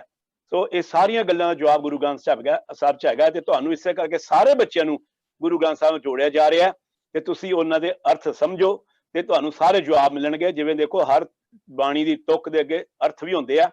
ਤੇ ਹੁਣ ਇਹ ਜਿਹੜਾ ਸਵਾਲ ਜਿਹੜਾ ਮੈਨੂੰ ਦਿੱਤਾ ਗਿਆ ਹੈ ਕਿ ਅਸੀਂ ਨਾਮ ਹੀ ਜਪਦੇ ਆ, ਮਿਹਨਤ ਵੀ ਕਰਦੇ ਆ, ਪਰ ਉਹ ਗਰੀਬ ਰਹਿੰਦੇ ਆ। ਪਰ ਜਿਹੜੇ ਨਹੀਂ ਨਾਮ ਜਪਦੇ, ਬਾਈ ਜਿਸ ਤਰ੍ਹਾਂ ਹੁਣ ਦੇਖੋ ਸਾਡੇ ਘਰ ਦੇ ਗੁਆਂਢ, ਮੈਂ ਦੇਖਿਆ ਕਿ ਕਈ ਬੱਚੇ ਮੈਨੂੰ ਦੱਸਦੇ ਆ ਕਿ ਯਾਰ ਉਹਦੇ ਘਰ ਤੇ ਬੜੀ ਮਹਿੰਗੀ ਕਾਰ ਵੀ ਖੜੀ ਹੈ, ਉਹ ਤਾਂ ਸਾਰਾ ਦਿਨ ਡੀਜੇ ਵੀ ਲਾਈ ਰੱਖਦੇ ਆ ਤੇ ਗਾਣੇ ਵੀ ਲਾਈ ਰੱਖਦੇ ਆ, ਤੇ ਉਹ ਸ਼ਰਾਬ ਵੀ ਚਲਦੀ ਉੱਥੇ ਦਾ। ਤੇ ਅਸੀਂ ਤਾਂ ਬੜਾ ਪਾਠ ਕਰਦੇ ਆ, ਗੁਰਦੁਆਰੇ ਵੀ ਜਾਂਦੇ ਆ, ਪਰ ਉਹਨਾਂ ਕੋਲ ਤਾਂ ਬੜਾ ਕੁਝ ਹੈ, ਸਾਡੇ ਕੋਲ ਹੈ ਕੁਛ ਨਹੀਂ। ਸੋ ਬੇਟੇ, ਇਹਦਾ ਜਵਾਬ ਗੁਰੂ ਗ੍ਰੰਥ ਸਾਹਿਬ ਦੀ ਸ਼ਬਦ ਬਾਣੀ, ਪਿਓ ਦਾਦੇ ਦਾ ਖੋਲ ਡਿੱਠਾ ਖਜ਼ਾਨਾ, ਤਾਂ ਮੇਰੇ ਮਨ ਭਇਆ ਨਿਧਾਨਾ। ਦੇਖੋ ਨਾ, ਹਰ ਗੱਲ ਦਾ ਜਵਾਬ ਮੇਰੇ ਬੱਚਿਓ ਗੁਰੂ ਗ੍ਰੰਥ ਸਾਹਿਬ ਤੁਹਾਨੂੰ ਮਿਲੇਗਾ, ਤੇ ਮੈਂ ਵੀ ਉੱਥੋਂ ਹੀ ਲੈਣਾ ਵਾ। ਤੇ ਇਹ ਹੁਣ ਪਿਓ ਦਾਦਾ ਦਾ ਖੋਲ ਡਿੱਠਾ ਖਜ਼ਾਨਾ, ਇਹ ਕੀ ਆ ਬੇਟੇ? ਸਾਡੇ ਵੱਡੇ ਵਡੇਰਿਆਂ ਦੀ ਜਿਹੜੀ ਕਮਾਈ ਹੈ ਨਾ, ਉਹ ਖਾ ਰਹੇ ਆ ਜਿਹੜੇ ਤੁਹਾਡੇ ਗੁਆਂਢੀ ਆ, ਜਿਨ੍ਹਾਂ ਕੋਲ ਬਹੁਤ ਸਾਰੇ ਪੈਸੇ ਆ ਜਾਂ ਸ਼ਰਾਬ ਪੀਂਦੇ ਆ, ਨਹੀਂ ਪਾਠ ਕਰਦੇ। ਤੇ ਜੇ ਯਾਦ ਰੱਖਿਆ, ਤੁਹਾਨੂੰ ਮੈਂ ਦੱਸ ਚੁੱਕਾ ਬੜੀ ਵਾਰੀ, ਜਿਹੜਾ ਦੇਂਦਾ ਨਾ ਉਹ ਵਾਪਸ ਵੀ ਲੈਣਾ ਜਾਣਦਾ ਹੈ। ਭਿਖਾਰੀ ਤੇ ਰਾਜ ਕਰਾਵੇ, ਰਾਜਾ ਤੇ ਭਿਖਾਰੀ। ਤੇ ਜਿਹੜਾ ਪਰਮਾਤਮਾ ਦਾ ਕਹਿਣਾ ਨਹੀਂ ਮੰਨਦਾ, ਹੁਣ ਪਰਮਾਤਮਾ ਦਾ ਕਹਿਣਾ ਮੰਨਣ ਵਾਸਤੇ ਸਾਨੂੰ ਗੁਰੂ ਗ੍ਰੰਥ ਸਾਹਿਬ ਦੀ ਬਾਣੀ ਪੜ੍ਹਨੀ ਪੈਣੀ ਹੈ ਬੇਟੇ। ਇਸੇ ਕਰਕੇ ਤੁਹਾਨੂੰ ਕਿਹਾ ਥੋੜੀ ਥੋੜੀ ਪੜ੍ਹਨੀ ਸ਼ੁਰੂ ਕਰ ਦਿਓ, ਤੁਹਾਨੂੰ ਸਾਰੇ ਸਵਾਲਾਂ ਦਾ ਜਵਾਬ ਮੇਰੇ ਬੱਚਿਓ ਮਿਲੇਗਾ, ਔਰ ਉਹ ਤੁਹਾਨੂੰ ਜਵਾਬ ਆਪੇ ਮਿਲੇਗਾ। ਮੈਂ ਜ਼ਿੰਦਗੀ 'ਚ ਮੈਂ ਦੇਖਿਆ, ਸਾਡੇ ਵੀ ਗੁਆਂਢੀ ਕਈ ਹੁੰਦੇ ਸੀਗੇ, ਮੇਰੇ ਕੋਲ ਸਮਾਂ ਜ਼ਿਆਦਾ ਨਹੀਂ ਕਿਉਂਕਿ ਸਵਾਲਾਂ ਦੇ ਜਵਾਬ ਛੇਤੀ ਦੇਣੇ ਆ। ਮੇਰੇ ਕੋਲ ਹਰ ਗੱਲ ਦੇ ਲਈ ਇੱਕ ਪੂਰਾ ਲਾਈਵ ਐਗਜ਼ਾਮਪਲ ਹੈਗਾ। ਮੈਂ ਆਪਣੇ ਤਾਇਆ ਜੀ ਦੇ ਬੱਚਿਆਂ ਦੀ ਗੱਲ ਕਰਦਾ ਵਾਂ, ਉਹ ਬੜੇ ਅਮੀਰ ਹੁੰਦੇ ਸੀ, ਅਸੀਂ ਬੜੇ ਗਰੀਬ ਹੁੰਦੇ ਸੀ, ਪਰ ਉਹਨਾਂ ਦੇ ਘਰ ਬਾਣੀ ਕੋਈ ਨਹੀਂ ਸੀਗੀ, ਪਰ ਉਹਨਾਂ ਦੇ ਘਰ ਵੀ ਕਿਉਂਕਿ ਪੈਸਾ ਬਹੁਤ ਸੀਗਾ, ਉਹਨਾਂ ਦੇ ਪਿਓ ਦਾਦੇ ਦਾ, ਕਿਉਂਕਿ ਪੁਰਾਣੀ ਕਮਾਈ ਖਾ ਰਹੇ ਸੀਗੇ। ਕਿਉਂਕਿ ਹੁਣ ਮੇਰੇ ਦਾਦਾ ਜੀ, ਮੈਨੂੰ ਯਾਦ ਹੈ ਬੱਚਿਓ, ਜਾਂ ਗੁਰਦੁਆਰੇ ਜਾ ਰਹੇ ਆ ਤੇ ਜਾਂ ਗੁਰਦੁਆਰੇ ਆ ਰਹੇ ਆ, ਮੈਨੂੰ ਇੰਨਾ ਕੀ ਯਾਦ ਹੈ ਮੇਰੇ ਦਾਦਾ ਜੀ। ਮੈਂ 73 ਸਾਲ ਦਾ ਵਾਂ ਹੁਣ। ਸੋ ਬੇਟੇ, ਉਹਨਾਂ ਨੇ ਕਮਾਈਆਂ ਕੀਤੀਆਂ ਸੀਗੀਆਂ, ਇਹ ਕਮਾਈ ਵਿੱਚ ਹਮੇਸ਼ਾ ਨਾਲ ਜਾਂਦੀ ਹੈ। ਇਹ ਇਹੋ ਜਿਹੀ ਕਮਾਈ ਹੈ ਜਿਹੜੀ ਕਿ ਬਾਬਾ ਜੀ ਹੁਣ ਮੇਰੇ ਕੋਲ ਵੀ, ਮੈਂ 2 ਲੱਖ ਰੁਪਏ ਰੋਜ਼ ਦਾ ਕਮਾ ਸਕਦਾ ਸੀ, ਮੈਂ ਤਾਂ ਉਹ ਕਮਾਈ ਨਹੀਂ ਇਕੱਠੀ ਕਰਦਾ, ਇੱਥੇ ਰਹਿ ਜਾਣੀ ਹੈ। ਪਰ ਇਹ ਕਮਾਈ ਜਿਹੜੀ ਨਾਮ ਦੀ ਕਮਾਈ ਨਾਲ ਜਾਂਦੀ ਹੈ। ਸੋ ਉਹ ਗੁਆਂਢੀਆਂ ਦੇ ਘਰ ਹੋਸਦਾ, ਉਹ ਪੁਰਾਣੀ ਕਮਾਈ ਪਿਓ ਦਾਦੇ ਦੀ ਕਮਾਈ ਖਾ ਰਹੇ ਆ। ਤੁਸੀਂ ਫਿਕਰ ਨਾ ਕਰੋ, ਤੁਹਾਡੇ ਘਰ ਵੀ ਸਭ ਕੁਝ ਆਏਗਾ। ਤੁਸੀਂ ਆਪਣੀ ਅੱਖਾਂ ਨਾਲ ਵੇਖੋਗੇ। ਹਰ ਗੱਲ ਨੂੰ ਟਾਈਮ ਲੱਗਦਾ ਹੈ ਨਾ, ਕਿਉਂਕਿ ਜਿਹੜਾ ਉਹ ਪਰਮਾਤਮਾ ਦਿੱਤਾ ਹੋਇਆ ਪਿਓ ਦਾਦੇ ਦਾ ਉਹ ਖਾ ਰਹੇ ਆ। ਤੇ ਬੇਟੇ ਤੁਸੀਂ ਆਪਣੇ ਆਪ ਵੇਖੋਗੇ। ਇਹ ਹੁਣ ਆਪਣੇ ਰਾਜਿਆਂ ਵਾਲਾ ਜੀਵਨ ਕਹਿੰਦੇ ਹੋਣਗੇ, ਪਰ ਅੱਖਾਂ ਨਾਲ ਮੈਂ ਵੇਖਿਆ ਮੇਰੇ ਤਾਈ ਦੇ ਬੱਚੇ ਬੇਟੇ ਅੱਜ ਰੁਲਦੇ ਪਏ ਆ। ਮੈਨੂੰ ਪਤਾ ਹੈ, ਪਰ ਮੇਰੇ ਕੋਲ ਸਬਰ ਨਹੀਂ ਤੁਹਾਨੂੰ ਐਕਸਪਲੇਨ ਕਰਨ ਵਾਸਤੇ। ਮੈਂ ਸੱਚਾ ਤੁਹਾਨੂੰ ਐਗਜ਼ਾਮਪਲ ਦੇ ਸਕਣਾ। ਜਾ ਕੇ ਮੇਰੇ ਤਾਈ ਦੇ ਪਰਿਵਾਰ ਨੂੰ ਮਿਲਿਓ, ਜਾ ਕੇ ਉਹ ਵਿਚਾਰੇ ਕਿੱਥੇ ਰਹਿ ਗਏ ਤੇ ਅਸੀਂ ਕਿੱਥੇ ਪਹੁੰਚ ਗਏ। ਸੋ ਇਹ ਸਾਰੀ ਕਮਾਈ ਬੇਟੇ ਗੁਰਬਾਣੀ ਪੜ੍ਹ ਕੇ ਆਪਾਂ ਨੂੰ ਮਿਲਣੀ ਹੈ। ਮੈਂ ਆਪਣੇ ਤਜਰਬੇ ਚੋਂ ਹੀ ਗੱਲ ਦੱਸ ਰਿਹਾ, ਪਰ ਇਹ ਗੁਰਬਾਣੀ ਦਾ ਸ਼ਬਦ ਤੁਹਾਨੂੰ ਸਾਰਾ ਕੁਝ ਦੱਸੇਗਾ। ਤੁਸੀਂ ਇਹਦੇ ਅਰਥ ਪਤਾ ਕਰਨਾ। ਮੈਨੂੰ ਪੂਰੀ ਉਮੀਦ ਹੈ ਬੱਚਿਆਂ ਨੂੰ ਸਮਝ ਆ ਜਾਏਗੀ, ਕਿਉਂਕਿ ਇਹ ਗੁਰਬਾਣੀ ਚੋਂ ਹੀ ਤੁਹਾਨੂੰ ਸਭ ਲੈਣ। ਸਾਰੇ ਬੱਚੇ ਜਿੰਨਾ ਵੱਧ ਤੋਂ ਵੱਧ ਬਾਣੀ ਨੂੰ ਪੜ੍ਹ ਸਕਦੇ ਹੋ, ਇਹ ਸਾਰੀਆਂ ਗੱਲਾਂ ਦਾ ਜਵਾਬ ਤੁਹਾਨੂੰ ਉੱਥੋਂ ਮਿਲੇਗਾ। ਸੋ ਇਹ ਅਜੇ ਤੱਕ ਮੈਂ ਇੰਨਾ ਕੀ ਜਵਾਬ ਦਿਆਂਗਾ। ਮੇਰੇ ਖਿਆਲ ਬਹੁਤ ਸਾਰੇ ਬੱਚੇ ਬੜੇ ਬੀਬੇ ਬੱਚੇ ਆ, ਤੁਹਾਨੂੰ ਕਾਫੀ ਸਮਝ ਆ ਗਿਆ ਹੋਣਾ ਹੈ ਕਿ ਬਈ ਉਹ ਪੁਰਾਣੀ ਕੀਤੀ ਹੋਈ ਪਿਓ ਦਾਦੇ ਦੀ ਕਮਾਈ ਖਾ ਰਿਹਾ। ਜਿਵੇਂ ਮੈਂ ਹੁਣ ਪਿਓ ਦਾਦੇ ਦੀ ਕਮਾਈ ਕੀਤੀ ਖਾ ਰਿਹਾ ਸੀ, ਤੇ ਆਪਣੇ ਬੱਚਿਆਂ ਵਾਸਤੇ ਮੈਂ ਹੁਣ ਇਕੱਠੀ ਕਰ ਰਿਹਾ ਵਾ, ਤਾਂ ਕਿ ਕੱਲ ਨੂੰ ਮੇਰੇ ਬੱਚਿਆਂ ਨੂੰ ਨਾ ਇਹ ਨਾ ਹੋਵੇ ਕਿ ਮੈਂ ਹੁਣ ਐਸ਼ ਵੇਲੇ ਐਸ਼ ਹੀ ਕਰਦਾ ਰਵਾਂ, ਖਾ ਰਹੀ ਸ਼ਰਾਬਾਂ ਪੀਂਦਾ ਰਵਾਂ, ਖਾਂਦਾ ਨਹੀਂ। ਇਹ ਪਿਓ ਦਾ ਇਹ ਅਸੀਂ ਇਕੱਠੀ ਕਰਦੇ ਹਾਂ, ਤੇ ਇਹ ਨਾਲ ਜਾਂਦੀ ਆ ਬੇਟੇ, ਤੇ ਉਹ ਬੱਚਿਆਂ ਦੇ ਕੰਮ ਆਉਂਦੀ ਹੈ। ਇਸ ਤਰ੍ਹਾਂ ਦੀ ਗੱਲ ਹੈ ਬੇਟੇ। ਬਾਕੀ ਜੇ ਦੀਦੀ ਕੁਝ ਹੋਰ ਤੁਹਾਨੂੰ ਐਕਸਪਲੇਨ ਕਰ ਸਕਦੀ ਹੈ ਤੇ 2 ਮਿੰਟ ਉਹ ਵੀ ਲਾ ਲੈਣ, ਬੇਸ਼ੱਕ ਜੇ ਉਹਨਾਂ ਦੀ ਮਰਜ਼ੀ ਹੈ। ਜੇ ਸਵਾਲ ਪੂਰਾ ਨਹੀਂ ਹੋਇਆ ਜਵਾਬ ਤੇ ਬੱਚਿਆਂ ਲਈ। Thank you. ਬਹੁਤ ਵਧੀਆ ਜਵਾਬ ਦਿੱਤਾ ਅੰਕਲ ਜੀ ਨੇ। ਸੋ ਜ਼ਰੂਰ ਅਸੀਂ ਆਪਣਾ ਨਾਮ ਬਾਣੀ ਨਾ ਛੱਡੀਏ ਇਹ ਦੇਖ ਕੇ ਕਿ ਦੂਸਰੇ ਕੋਲ ਕੀ ਹੈ। ਸੋ ਅਸੀਂ ਆਪਣਾ ਕਰਮ ਕਰਦੇ ਰਹੀਏ, ਕਰਮਾਂ ਦਾ ਫਲ ਜ਼ਰੂਰ ਮਿਲਦਾ ਹੈ। ਸੋ ਨੈਕਸਟ ਸਵਾਲ ਵੀਰ ਜੀ, ਇਹਦਾ ਜਵਾਬ ਵੀ ਅੰਕਲ ਜੀ ਇਹ ਤਾਂ ਬਹੁਤ ਹੀ ਸੌਖਾ ਜਵਾਬ ਹੈ ਬੱਚਿਓ। ਦੇਖੋ, ਇਹਦੇ ਲਈ ਤੁਹਾਨੂੰ ਸਾਰਿਆਂ ਨੂੰ ਕਿਹਾ ਗਿਆ ਸਿਮਰ ਸਿਮਰ ਸਿਮਰ ਸਿਮਰ। ਜਗ੍ਹਾ ਜਗ੍ਹਾ ਤੇ ਹਰ ਅੰਗ ਦੇ ਉੱਤੇ ਸਿਮਰਨ ਵਾਸਤੇ ਸਾਨੂੰ ਇਸ਼ਾਰਾ ਕੀਤਾ ਬਾਬਾ ਜੀ ਨੇ। ਤੇ ਮੈਂ ਬੱਚਿਆਂ ਨੂੰ ਇਹ ਕਰਾਂਗਾ ਕਿ ਜੇ ਧਿਆਨ ਲਾਣਾ ਨੇ ਨਾ, ਤੇ ਬੈਸਟ ਹੈ ਬੇਟੇ ਸਵੇਰੇ ਜਿਸ ਵੇਲੇ ਥੋੜੀ ਸ਼ਾਂਤੀ ਹੁੰਦੀ ਹੈ ਨਾ, ਤੁਸੀਂ 5 ਮਿੰਟ ਤੋਂ ਸ਼ੁਰੂ ਕਰੋ। ਸਿਰਫ 5 ਮਿੰਟ ਵਾਹਿਗੁਰੂ ਵਾਹਿਗੁਰੂ, ਪਰ ਅੱਖਾਂ ਅੱਗੇ ਕੀ ਲਿਆਣਾ ਹੈ? ਸ਼੍ਰੀ ਗੁਰੂ ਗ੍ਰੰਥ ਸਾਹਿਬ ਜੀ ਦੀ ਫਿਗਰ ਲਿਆਣੀ ਹੈ। ਮਹਾਰਾਜ ਦਾ ਪ੍ਰਕਾਸ਼ ਤੁਸੀਂ ਕਈ ਵਾਰੀ ਦੇਖਦੇ, ਕਈ ਬੱਚਿਆਂ ਨੂੰ ਦੇਖਿਆ ਦਰਬਾਰ ਸਾਹਿਬ ਤੋਂ, ਮੈਂ ਏਦਾਂ ਹੀ ਕੀਤਾ ਹੈ। ਮਹਾਰਾਜ ਦਾ ਸਵਾਰੀ ਸਾਹਿਬ ਨਾ ਸਵੇਰੇ ਸਵੇਰੇ ਲੈ ਕੇ ਆਉਂਦੇ ਆ 4:30 4 ਵਜੇ, ਤੇ ਉਹ ਪੌੜੀਆਂ ਉਤਰ ਰਹੇ ਹੁੰਦੇ ਆ ਨਾ, ਤੇ ਬਸ ਉਹਨਾਂ ਨੇ ਫੜਿਆ ਹੁੰਦਾ ਸਰੂਪ, ਮਹਾਰਾਜ ਨੇ ਸਿਰ ਤੇ ਰੱਖਿਆ ਹੁੰਦਾ, ਸੰਗਤ ਪਿੱਛੇ ਨਾਲ ਫੁੱਲ ਸੁੱਟ ਰਹੀ ਹੁੰਦੀ ਹੈ। ਤੇ ਉਹ ਅਗਰ ਸਰੂਪ ਸਾਡੇ ਅੱਖਾਂ 'ਚ ਟਿਕ ਜਾਵੇ ਨਾ ਬੇਟੇ, ਤੇ ਧਿਆਨ ਇੱਧਰ ਉੱਧਰ ਜਾਣ ਲੱਗੇ ਤੇ ਆਪਾਂ ਧਿਆਨ ਨੂੰ ਉੱਧਰ ਲੈ ਆਈਏ। ਪਰ ਤੁਸੀਂ ਵਾਹਿਗੁਰੂ ਵਾਹਿਗੁਰੂ ਵਾਹਿਗੁਰੂ ਵਾਹਿਗੁਰੂ ਇਹ ਬੇਟੇ 5 ਮਿੰਟ ਤੋਂ ਸ਼ੁਰੂ ਕਰੋ, ਫਿਰ 5 ਦੇ 6 ਕਰੋ, 7 ਕਰੋ, 8 ਕਰੋ, 10 ਕਰੋ। ਪਰ ਮਹਾਰਾਜ ਦਾ ਸਰੂਪ ਆਪਣੀਆਂ ਅੱਖਾਂ ਵਿੱਚ ਰੱਖੋਗੇ ਨਾ ਬੇਟੇ, ਫਿਰ ਤੁਸੀਂ ਦੇਖਣਾ ਬੇਟੇ ਹੌਲੀ ਹੌਲੀ ਇਸ ਸਿਮਰਨ ਨੂੰ ਵਧਾ ਦਿਆਂਗੇ। ਤੁਹਾਡਾ ਧਿਆਨ ਨਹੀਂ ਭਟਕੇਗਾ ਬੇਟੇ, ਕਿਉਂਕਿ ਸਾਡੇ ਮਨਾਂ ਦੇ ਵਿਚਕਾਰ ਬੜਾ ਗੰਦ ਗਿਆ ਹੋਇਆ ਬੇਟੇ, ਬੜਾ ਗੰਦ ਗਿਆ ਹੋਇਆ। ਬੜੇ ਲੱਚੇ ਗੀਤ ਗਾਣੇ, ਪਤਾ ਨਹੀਂ ਕੀ ਕੋਈ ਗੰਦੀਆਂ ਗੰਦੀਆਂ ਗੱਲਾਂ ਅਸੀਂ ਅੱਖੀਆਂ ਨਾਲ ਦੇਖਿਆ ਹੋਇਆ ਬੇਟੇ, ਕੰਨਾਂ ਨਾਲ ਸੁਣਿਆ ਹੋਇਆ, ਉਹਦੇ ਕਰਕੇ ਫਿਰ ਸਾਡਾ ਧਿਆਨ ਭਟਕਦਾ ਹੈ। ਸੋ ਅਗਰ ਆਪਾਂ ਇਹ ਤਰੀਕਾ ਬੈਸਟ, ਸਿਮਰਨ ਕਰੋ, 5 ਮਿੰਟ ਤੋਂ ਸ਼ੁਰੂ ਹੋ ਜਾਓ। ਸਿਰਫ ਅੱਖਾਂ ਦਾ ਧਿਆਨ ਲਾ ਕੇ ਤੇ ਗੁਰੂ ਗ੍ਰੰਥ ਸਾਹਿਬ ਮਹਾਰਾਜ ਦੀ ਸਰੂਪ ਨੂੰ ਆਪਣੇ ਅੱਖਾਂ 'ਚ ਰੱਖੋ। ਜੇ ਧਿਆਨ ਇੱਧਰ ਉੱਧਰ ਜਾਂਦਾ ਫਿਰ ਮੋੜ ਕੇ ਵਾਪਸ ਆ ਜਾਓ, ਔਰ ਬੇਟੇ ਬਿਲਕੁਲ ਧਿਆਨ ਨਹੀਂ ਟੁੱਟੇਗਾ ਤੁਹਾਡਾ।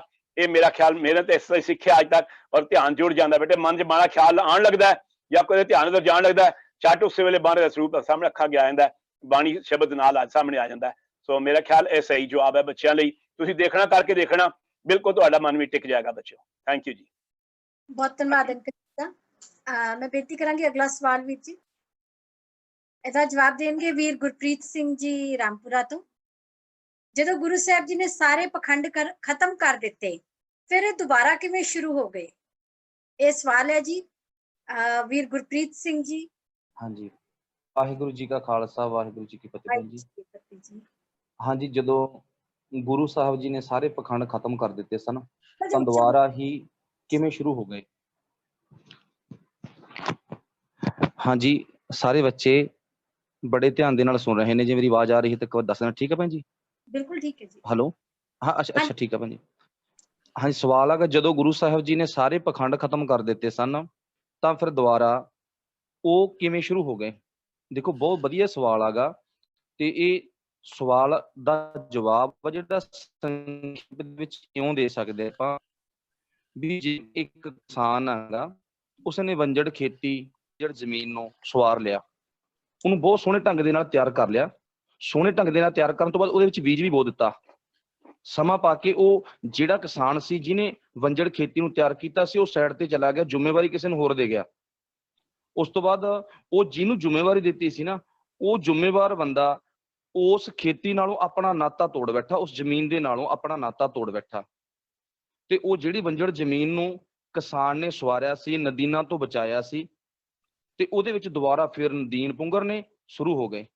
ਹੁਣ ਇਹਨੂੰ ਉਲਟਾ ਕੇ ਆਪਾਂ ਕਿਵੇਂ ਸਮਝਾਂਗੇ ਵੀ ਇਵੇਂ ਜਿਵੇਂ ਸਾਡੇ ਬਿਲਕੁਲ ਹਾਲਾਤ ਨੇ, ਬਹੁਤ ਉਹ ਦਾਨੇ ਲੋਕ ਨੇ ਜਿਨ੍ਹਾਂ ਦਾ ਯਤਨ ਚੱਲ ਰਿਹਾ ਹੈਗਾ। ਜਿਵੇਂ ਅੱਤ ਕਥਨੀ ਹੋਵੇਗੀ, ਜਿਵੇਂ ਐਜੂਕੇਟ ਪੰਜਾਬ ਪ੍ਰੋਜੈਕਟ ਬੱਚਿਆਂ ਲਈ, ਪਰਿਵਾਰਾਂ ਲਈ ਅਤੇ ਗੁਰਸਿੱਖੀ ਨੂੰ ਅੱਗੇ ਵਧਾਉਣ ਦੇ ਲਈ ਦੇਸ਼ ਵਿਦੇਸ਼ ਦੇ ਵਿੱਚ ਕਿੰਨਾ ਯਤਨ ਕਰ ਰਹੇ ਨੇ। ਗੁਰੂ ਨਾਨਕ ਸਾਹਿਬ ਦੇ ਮਿਸ਼ਨ ਨੂੰ ਲੈ ਕੇ ਆਪਾਂ ਚੱਲ ਰਹੇ ਹਾਂ, ਪਰ ਬਹੁਤੇ ਉਹ ਨੇ ਜਿਹੜੇ ਕਿ ਅੱਜ ਤੱਕ ਸਟੇਜਾਂ ਤੇ ਲੜਦੇ ਜ਼ਰੂਰ ਦਿਖਾਈ ਦਿੰਦੇ ਨੇ, ਪਰ ਕੌਮ ਨੂੰ ਸਵਾਰਨ ਦਾ ਉਹਨਾਂ ਦੇ ਅੰਦਰ ਜਜ਼ਬਾ ਸ਼ਾਇਦ ਕਿਤੇ ਦੂਰ ਗਵਾਚਿਆ ਪਿਆਗਾ, ਉਹ ਪੈਦਾ ਨਹੀਂ ਹੋਇਆਗਾ। ਗੁਰੂ ਨਾਨਕ ਸਾਹਿਬ ਦੇ ਨਾਂ ਤੇ ਠਾਠਾਂ ਬਣ ਗਈਆਂ, ਗੁਰੂ ਨਾਨਕ ਸਾਹਿਬ ਦੇ ਨਾਂ ਤੇ ਦਰਬਾਰ ਬਣ ਗਏ, ਗੁਰੂ ਨਾਨਕ ਸਾਹਿਬ ਦੇ ਨਾਂ ਤੇ ਬਿਰਲੇ ਜਿੱਥੇ ਆਪਾਂ ਗੱਲ ਕੀਤੀ ਹੈ ਗੁਰੂ ਨਾਨਕ ਸਾਹਿਬ ਦੀ ਗੱਲ ਕਰਕੇ ਸਮਝਾ ਕੇ ਮੰਨਣ ਦੀ ਸਮਝਾਈ ਜਾਂਦੀ ਹੈ ਨਾ, ਗੱਲ ਕਹੀ ਜਾਂਦੀ ਆ, ਉਹਨਾਂ ਨੂੰ ਛੱਡ ਕੇ ਬਾਕੀ ਥਾਂ ਨੇ ਜਿਹੜੇ ਉੱਥੇ ਜ਼ਿੰਮੇਵਾਰ ਬੰਦੇ ਆਪਣੇ ਗੁਰੂ ਨਾਨਕ ਸਾਹਿਬ ਦੇ ਮੂਲ ਸਿਧਾਂਤ ਨਾਲੋਂ ਟੁੱਟ ਗਏ ਨੇਗੇ। ਇਹਦਾ ਜਵਾਬ ਵੀ ਇਸ ਕਰਕੇ ਉਹ ਦੁਬਾਰਾ ਪਖੰਡ ਸ਼ੁਰੂ ਹੋ ਗਿਆ, ਜਿਸ ਪਖੰਡ ਤੋਂ ਗੁਰੂ ਸਾਹਿਬ ਨੇ ਕੱਢਿਆ ਸੀ, ਕਿਉਂਕਿ ਉਹਦੇ ਵਿੱਚ ਜ਼ਿੰਮੇਵਾਰ ਬੰਦਾ ਆਪਣੀ ਸਹੀ ਢੰਗ ਦੇ ਨਾਲ ਜ਼ਿੰਮੇਵਾਰੀ ਗੁਰੂ ਨਾਨਕ ਸਾਹਿਬ ਦੇ ਮਿਸ਼ਨ ਨੂੰ ਨਹੀਂ ਪੂਰਾ ਕਰ ਪਾਇਆ। ਤੇ ਜੇ ਕਿਤੇ ਹੈ ਉਹ ਸਤਿਕਾਰਯੋਗ ਨੇ, ਜਿੱਥੇ ਹਨ ਤੇ ਉੱਥੇ ਗੁਰੂ ਪਾਤਸ਼ਾਹ ਜੀ ਦੀ ਕਿਰਪਾ ਜ਼ਰੂਰ ਹੈ। ਜਿਵੇਂ ਕਿ ਆਪਾਂ ਰੋਜ਼ਾਨਾ ਦੇ ਕੈਂਪੇ ਜੁੜਦੇ ਹਾਂ ਤੇ ਬੱਚੇ ਕਿੰਨੇ ਕਿੰਨੇ ਸੋਹਣੇ ਸਵਾਲ ਦਿੰਦੇ ਨੇ, ਇਹ ਸਾਰੀ ਬਾਬੇ ਨਾਨਕ ਦੀ ਕਿਰਪਾ ਗਈ। ਤੇ ਕਦੇ 1-2 ਮਿੰਟਾਂ ਵਾਸਤੇ ਆਪਾਂ ਨਾ ਆਪਣੇ ਧਿਆਨ 'ਚ ਗੱਲ ਬਣਾ ਲਓ। ਵੈਸੇ ਗੁਰੂ ਨਾਨਕ ਸਾਹਿਬ ਗੁਰੂ ਗ੍ਰੰਥ ਸਾਹਿਬ ਦੀ ਜੋਤ ਵਿੱਚ ਸਾਡੇ ਸਨਮੁਖ ਨੇ, ਪ੍ਰਤੱਖ ਨੇ, ਹਾਜ਼ਰ ਨਾਜ਼ਰ ਨੇ, ਸੰਗਦਾ ਹੈ ਨਾਲੇ। ਪਰ ਜੇ ਕਿਤੇ ਸਰੀਰ ਕਰਕੇ ਦੁਬਾਰਾ ਗੁਰੂ ਸਾਹਿਬ ਆਉਣ, ਦੇਖੋ 1-2 ਮਿੰਟਾਂ ਵਾਸਤੇ ਆਪਾਂ ਮਿਥਿਆਸ ਦੀ ਗੱਲ ਮੁਤਾਬਕ ਧਿਆਨ 'ਚ ਲੈ ਕੇ ਆਉਣਾ, ਜੇ ਕਿਤੇ ਆ ਜਾਣ ਤਾਂ ਉਹ ਕੀ ਸੋਚਣਗੇ ਵੀ ਜਿਸ ਥਾਂ ਤੇ ਮੈਂ ਛੱਡ ਕੇ ਗਿਆ ਸੀ ਇਹ ਉਦੋਂ ਬਿਲਕੁਲ ਸੇਮ ਬਦਲੇ ਨਹੀਂ, ਅੱਗੋਂ ਇਹਨਾਂ ਨੇ ਉਸ ਬਣਾਈ ਹੋਈ ਸਾਰੀ ਮੈਨੇਜ ਨੂੰ ਘਟਾ ਦਿੱਤਾ ਹੈ। ਉਹਨਾਂ ਨੇ ਇਹ ਸੋਚਣੀ ਹੈ ਗੱਲ।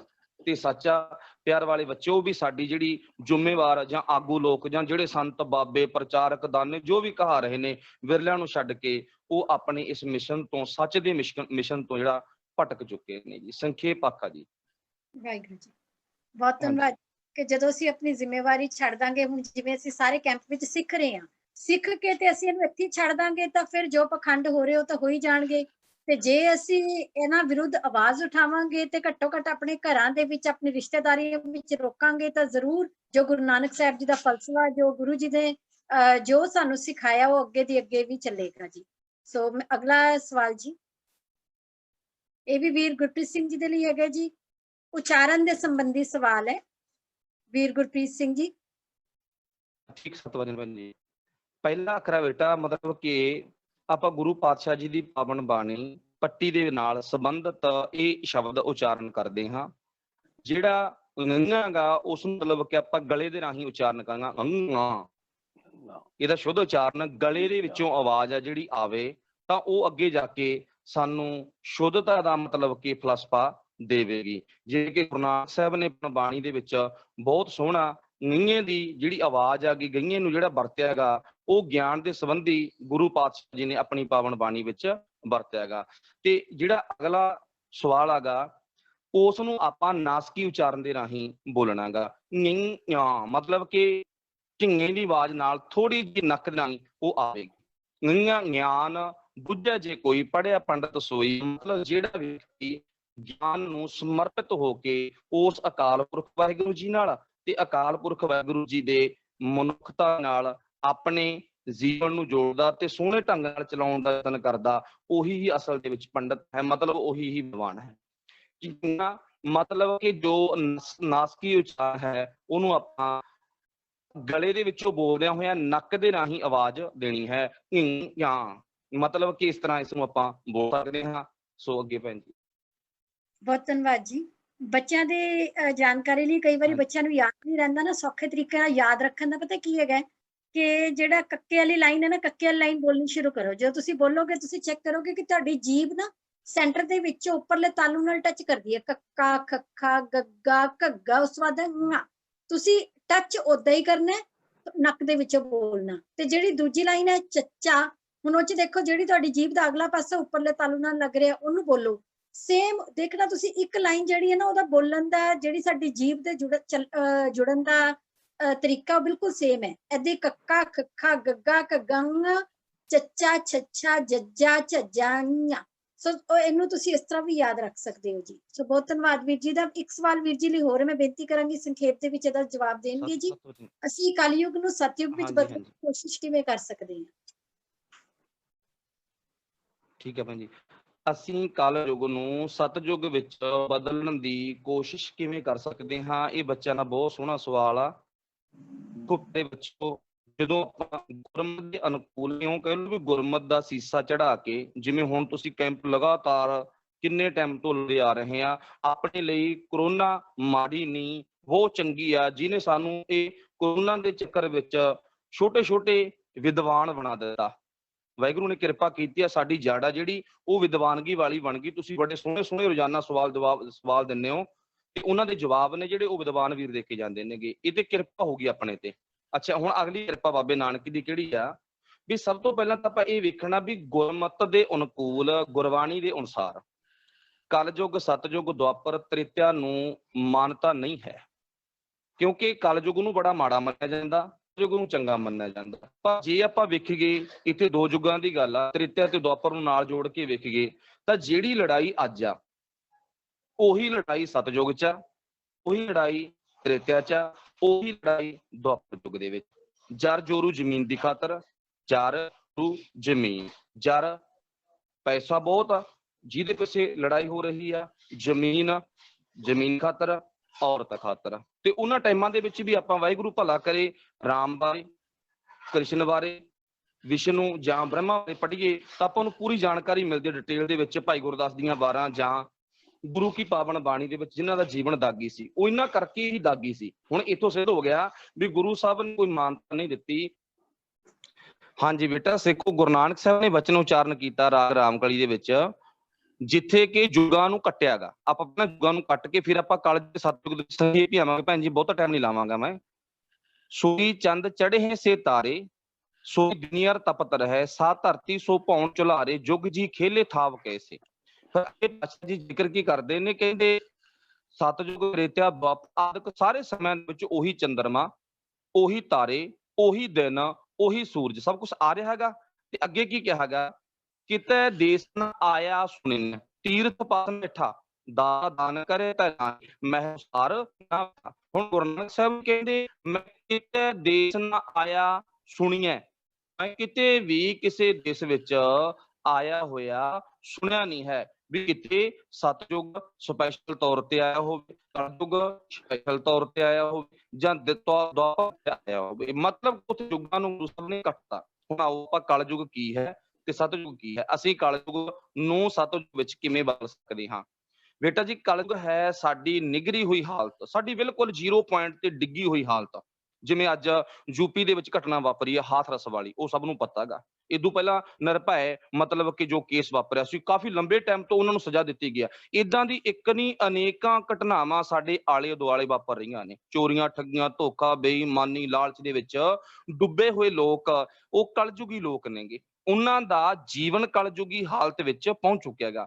ਹੁਣ ਉਹ ਕਲਯੁਗੀ ਹਾਲਤ ਨੂੰ ਆਪਾਂ ਗੁਰੂ ਨਾਨਕ ਦੇ ਮਤ ਮੁਤਾਬਕ ਸਤਯੁਗੀ ਮਤਲਬ ਕਿ ਚੰਗੇ ਜੀਵਨ ਦੇ ਵਿੱਚ ਸੰਤੋਖ ਦੇ ਵਿੱਚ ਲੈ ਕੇ ਆਉਣਾ ਗਾ। ਸੰਤੋਖ ਇੱਕ ਬਹੁਤ ਵੱਡੀ ਗੁਰੂ ਦੀ ਬਖਸ਼ਿਸ਼ ਆ, ਜਿਹਦੇ ਵਿੱਚ ਅੱਖਾਂ 'ਚ ਸੰਤੋਖ ਆ ਜਾਵੇ, ਕੰਨਾਂ 'ਚ, ਨਾਸਕਾਂ 'ਚ, ਸਾਡੀ ਜ਼ੁਬਾਨ 'ਚ, ਗਿਆਨ ਇੰਦਰੀਆਂ 'ਚ ਸੰਤੋਖ ਆ ਜਾਵੇ। ਫਿਰ ਕੀ ਹੈ, ਸਤਯੁਗ ਸੱਚ ਕਹਿ ਸਭ ਕੋਈ।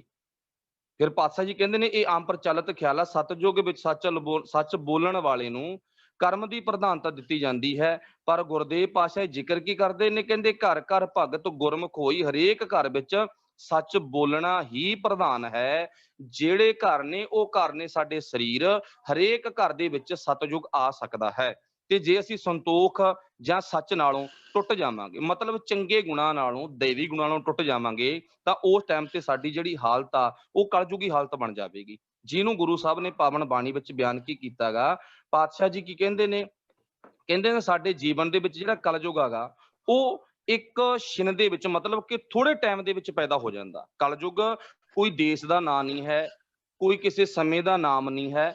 ਆਪਾਂ ਰੋਜ਼ਾਨਾ ਤਕਰੀਬਨ ਬਹੁਤ ਬੱਚੇ ਪੜ੍ਹਦੇ ਹੋਣਗੇ ਸ਼ਬਦ ਹਜ਼ਾਰੇ ਬਾਣੀ ਦੇ ਵਿੱਚ ਗੁਰੂ ਪਾਤਸ਼ਾਹ ਨੇ ਲਿਖਿਆ ਗਾ, ਇੱਕ ਘੜੀ ਨਾ ਮਿਲਤੇ ਤਾਂ ਕਲਯੁਗ ਹੋਤਾ। ਜੇ ਇੱਕ ਘੜੀ ਆਪਾਂ ਪਰਮੇਸ਼ਰ ਨਾਲੋਂ, ਪਰਮਾਤਮਾ ਨਾਲੋਂ, ਸੱਚ ਨਾਲੋਂ, ਸ਼ੁਭ ਗੁਣਾਂ ਨਾਲੋਂ ਟੁੱਟ ਗਏ ਉਸ ਟਾਈਮ ਤੇ ਕੀ ਹੈ, ਸਾਡਾ ਜੀਵਨ ਕਲਯੁਗ ਵਿੱਚ ਪ੍ਰਵੇਸ਼ ਹੋ ਜਾਂਦਾ ਹੈ। ਹੁਣ ਉਹ ਕਲਯੁਗ ਨੂੰ ਆਪਾਂ ਗੁਰੂ ਨਾਲ ਜੋੜ ਕੇ, ਚੰਗੀ ਸੰਗਤ ਨਾਲ ਜੋੜ ਕੇ, ਦਾਨੇ ਪੁਰਖਾਂ ਦੇ ਜੀਵਨ ਤੋਂ ਸੇਧ ਲੈ ਕੇ ਆਪਾਂ ਆਪਣੇ ਆਪ ਨੂੰ ਸਤਯੁਗ ਵਿੱਚ ਢਾਲ ਸਕਦੇ ਹਾਂ। ਤਾਂ ਇਸ ਕਰਕੇ ਕਲਯੁਗ ਨੂੰ ਸਤਯੁਗ ਦੇ ਵਿੱਚ ਬਦਲਣ ਦੇ ਲਈ ਉਹ ਸਾਡਾ ਸੁਭਾਅ ਹੀ ਹੈ। ਸਾਡੇ ਕਲਯੁਗੀ ਸੁਭਾਅ ਨੂੰ, ਸਾਡੀ ਨਿਗਰੀ ਹੋਈ ਹਾਲਤ ਨੂੰ ਆਪਾਂ ਸੱਚ ਦੇ ਨਾਲ ਜੋੜ ਕੇ ਸਤਯੁਗੀ ਬਣਾਉਣਾ ਹੈ। ਇੱਕ ਤਕਰੀਬਨ ਜਦੋਂ ਕੀਰਤਨ ਆਰੰਭ ਹੁੰਦਾ ਨਾ, ਉਦੋਂ ਸ਼ਬਦ ਪੜਿਆ ਜਾਂਦਾਗਾ, ਕਲਯੁਗ ਮੈਂ ਹੈ ਕੀਰਤਨ ਪ੍ਰਧਾਨਾ। ਮਤਲਬ ਕਲਯੁਗ ਦੇ ਵਿੱਚ ਕੀਰਤਨ ਨੂੰ ਪ੍ਰਧਾਨਤਾ ਦਿੱਤੀ ਗਈ ਹੈ। ਜਾਂ ਬਹੁਤੀਆਂ ਸਾਖੀਆਂ ਦੇ ਨਾਲ ਜੋੜਿਆ ਹੁੰਦਾ ਵੀ ਗੁਰੂ ਨਾਨਕ ਸਾਹਿਬ ਕਲਯੁਗ ਦੇ ਵਿੱਚ ਕਲਯੁਗੀ ਲੋਕਾਂ ਨੂੰ ਤਾਰਨ ਆਏ। ਗੁਰੂ ਨਾਨਕ ਸਾਹਿਬ ਕਲਯੁਗ ਸਮੇਂ ਦੇ ਵਿੱਚ ਕਲਯੁਗੀ ਲੋਕਾਂ ਨੂੰ ਤਾਰਨਾ ਹੈ। ਪਰ ਬੇਟਾ ਜੀ, ਉਹ ਕਲਯੁਗੀ ਲੋਕ ਜੋ ਪਿੱਛੇ ਆਪਾਂ ਗੱਲ ਕੀਤੀ ਆ, ਪਖੰਡ ਜਿੱਥੋਂ ਗੁਰੂ ਸਾਹਿਬ ਨੇ ਖਤਮ ਕੀਤਾ ਸੀ, ਦੁਬਾਰਾ ਅਸੀਂ ਉੱਥੇ ਪਹੁੰਚ ਗਏ। ਉਹਦਾ ਮਤਲਬ ਇਹ ਬਣ ਗਿਆ ਵੀ ਅਸੀਂ ਦੁਬਾਰਾ ਉਸ ਨਿਗਰੀ ਹੋਈ ਹਾਲਤ ਵਿੱਚ ਪਹੁੰਚ ਚੁੱਕੇ ਹਾਂ। ਉਹਦਾ ਪਹੁੰਚਣ ਦਾ ਕਾਰਨ ਸੱਚ ਨੂੰ ਟੁੱਟ ਗਏ, ਗੁਰਬਾਣੀ ਨੂੰ ਟੁੱਟ ਗਏ, ਚੰਗੀ ਸੰਗਤ ਨਾਲੋਂ ਆਪਾਂ ਟੁੱਟ ਗਏ। ਤੇ ਪਰ ਗੁਰੂ ਸਾਹਿਬ ਜੀ ਕਹਿੰਦੇ ਉਹ ਕਲਯੁਗੀ ਜਿਹੜੇ ਸਮੇਂ ਨੂੰ ਲੋਕ ਮਾੜਾ ਕਹਿੰਦੇ ਨੇ, ਜਾਂ ਪੁਰਾਤਨ ਗ੍ਰੰਥ ਸਮੇਂ ਨੂੰ ਮਾੜਾ ਕਹਿੰਦੇ ਨੇ, ਪਰ ਸਾਡੇ ਲਈ ਤਾਂ ਉਹ ਕੀ ਹੈ, ਧੰਨਤਾ ਦੇ ਯੁੱਗ ਹੈ। ਧੰਨ ਸੋ ਕਲਯੁਗ ਸਾਧ ਸੰਗ ਕੀਰਤਨ ਗਾਈਐ, ਨਾਨਕ ਨਾਮ ਆਧਾਰ। ਅਸੀਂ ਇਸ ਮਨੁੱਖਾ ਸਰੀਰ ਵਿੱਚ ਰਹਿੰਦਿਆਂ ਹੋਇਆਂ ਨਿਗਰੀ ਹੋਈ ਹਾਲਤ, ਗਿਰੀ ਹੋਈ ਹਾਲਤ ਵਿੱਚ ਸੱਚ ਨੂੰ ਲੈ ਆਈਏ ਤਾਂ ਸਾਡਾ ਜੀਵਨ ਸਤਯੁਗ ਵਿੱਚ ਬਦਲ ਸਕਦਾ ਹੈ। ਵੈਸੇ ਇੱਕ ਕਿਸੇ ਰੱਬੀ ਬੰਦੇ ਦਾ ਫਰਮਾਨ ਆ ਬੜਾ ਵਧੀਆ, ਕਹਿੰਦੇ ਮਨ ਦਾ ਕੀ ਸਮਝਾਉਣਾ, ਇਧਰੋਂ ਪੱਟ ਕੇ ਇੱਧਰ ਲਾਉਣਾ। ਅਰਥ ਭਾਵ ਕੀ ਹੈ, ਮਨ ਸਾਡਾ ਬੁਰੇ ਖਿਆਲਾਂ ਵਿੱਚ ਲੱਗਿਆ ਹੋਇਆਗਾ ਤੇ ਉਹਨੂੰ ਆਪਾਂ ਕਿਵੇਂ ਸਮਝਾਈਏ,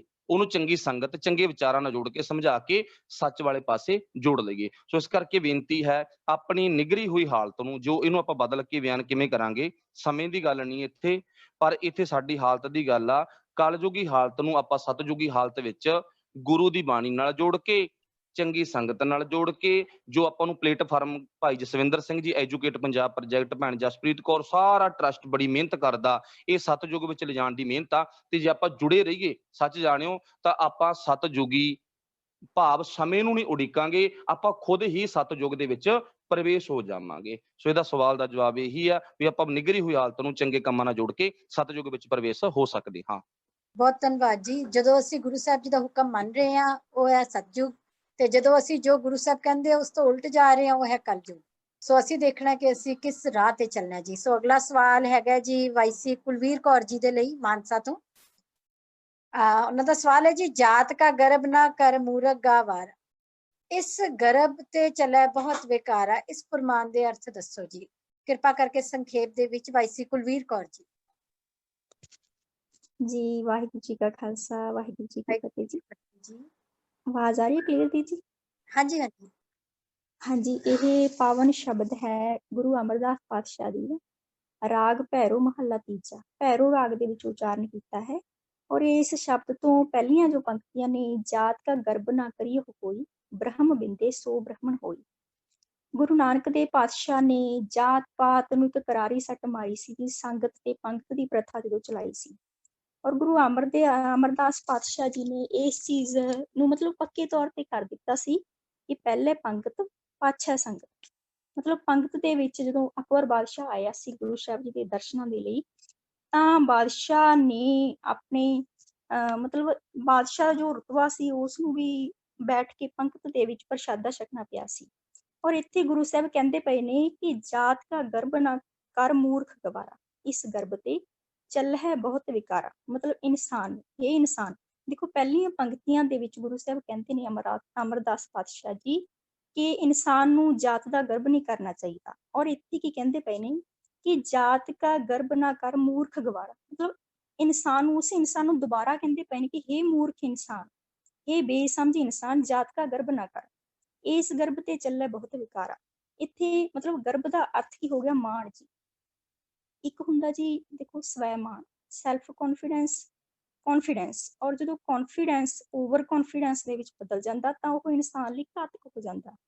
ਤਾਂ ਇੱਥੇ ਵੀ ਜਿਹੜਾ ਮਾਣ ਹੈ, ਜਦੋਂ ਜਦੋਂ ਜਾਤ ਦਾ ਮਾਣ ਆ ਜਾਂਦਾ, ਹੰਕਾਰ ਆ ਜਾਂਦਾ ਇਨਸਾਨ ਦੇ ਵਿੱਚ, ਤਾਂ ਇਸ ਚੀਜ਼ ਤੇ ਚੱਲਦਿਆਂ ਜਿਹੜੇ ਵਿਕਾਰ ਨੇ, ਮਤਲਬ 5 ਜਿਹੜੇ ਵਿਕਾਰ ਨੇ ਮੇਨ ਨੇ, ਕਾਮ, ਕ੍ਰੋਧ, ਲੋਭ, ਮੋਹ, ਹੰਕਾਰ, ਇਸ ਚੀਜ਼ ਮਤਲਬ ਇਨਸਾਨ ਦੇ ਉੱਪਰ ਇੰਨਾ ਭਾਰੂ ਪੈ ਜਾਂਦਾ, ਇਹਦਾ ਅਸਰ ਇੰਨਾ ਹੋ ਜਾਂਦਾ ਕਿ ਉਹ ਪਰਮਾਤਮਾ ਦੇ ਨਾਲੋਂ ਟੁੱਟਣਾ ਸ਼ੁਰੂ ਹੋ ਜਾਂਦਾ। ਤਾਂ ਇਹਨਾਂ ਪੰਕਤੀਆਂ ਦੇ ਵਿੱਚ ਗੁਰੂ ਅਮਰਦਾਸ ਪਾਤਸ਼ਾਹ ਜੀ ਸਮਝਾਵਨਾ ਕਰਦੇ ਪਏ ਨੇ ਕਿ ਇਨਸਾਨ ਨੂੰ ਜਾਤ ਦਾ ਮਾਣ ਨਹੀਂ ਕਰਨਾ ਚਾਹੀਦਾ, ਹੰਕਾਰ ਨਹੀਂ ਕਰਨਾ ਚਾਹੀਦਾ। ਸੋ ਵਾਹਿਗੁਰੂ ਜੀ ਕਾ ਖਾਲਸਾ, ਵਾਹਿਗੁਰੂ ਜੀ ਕੀ ਫਤਿਹ ਜੀ। ਬਹੁਤ ਧੰਨਵਾਦ ਭੈਣ ਜੀ ਦਾ। ਸੋ ਅਗਲਾ ਸਵਾਲ ਮੈਂ ਵੀਰ ਜੀ ਨੂੰ ਬੇਨਤੀ ਕਰਾਂਗੀ ਕਿ ਉਹ ਸ਼ੋ ਕਰਨਗੇ ਜੀ। ਅਗਲਾ ਸਵਾਲ ਹੈ ਜੀ ਵੀਰ ਜਸਪ੍ਰੀਤ ਸਿੰਘ ਜੀ ਜੈਤੋਂ, ਵਾਈਸੀ ਫਰੀਦਕੋਟ ਜ਼ੋਨ ਤੋਂ। ਗੁਰੂ ਅਤੇ ਸਤਿਗੁਰੂ, ਅਕਾਲ ਪੁਰਖ ਅਤੇ ਪਰਮਾਤਮਾ, ਇਸ ਵਿੱਚ ਕੀ ਫਰਕ ਹੈ? ਵਾਹਿਗੁਰੂ ਜੀ ਕਾ ਖਾਲਸਾ, ਵਾਹਿਗੁਰੂ ਜੀ ਕੀ ਫਤਿਹ ਜੀ। ਫਤਿਹ ਜੀ। ਜੋ ਭਾਰਤੀ ਪਰੰਪਰਾ ਚੱਲ ਰਹੀ ਹੈ ਜੀ, ਇਸ ਦੇ ਅਨੁਸਾਰ ਗੁਰੂ ਦਾ ਅਰਥ ਹੈ ਜਿਹੜਾ ਸਾਨੂੰ ਸਿੱਖਿਆ ਦਿੰਦਾ ਹੈ। ਸਤਿਗੁਰੂ ਭਾਵ ਸੱਚਾ ਗੁਰੂ। ਇੱਥੇ ਮੈਂ ਇੱਕ ਗੁਰਬਾਣੀ ਦਾ ਫਰਮਾਨ ਸਾਰੇ ਬੱਚਿਆਂ ਨਾਲ ਸ਼ੇਅਰ ਕਰਾਂਗਾ ਜੀ।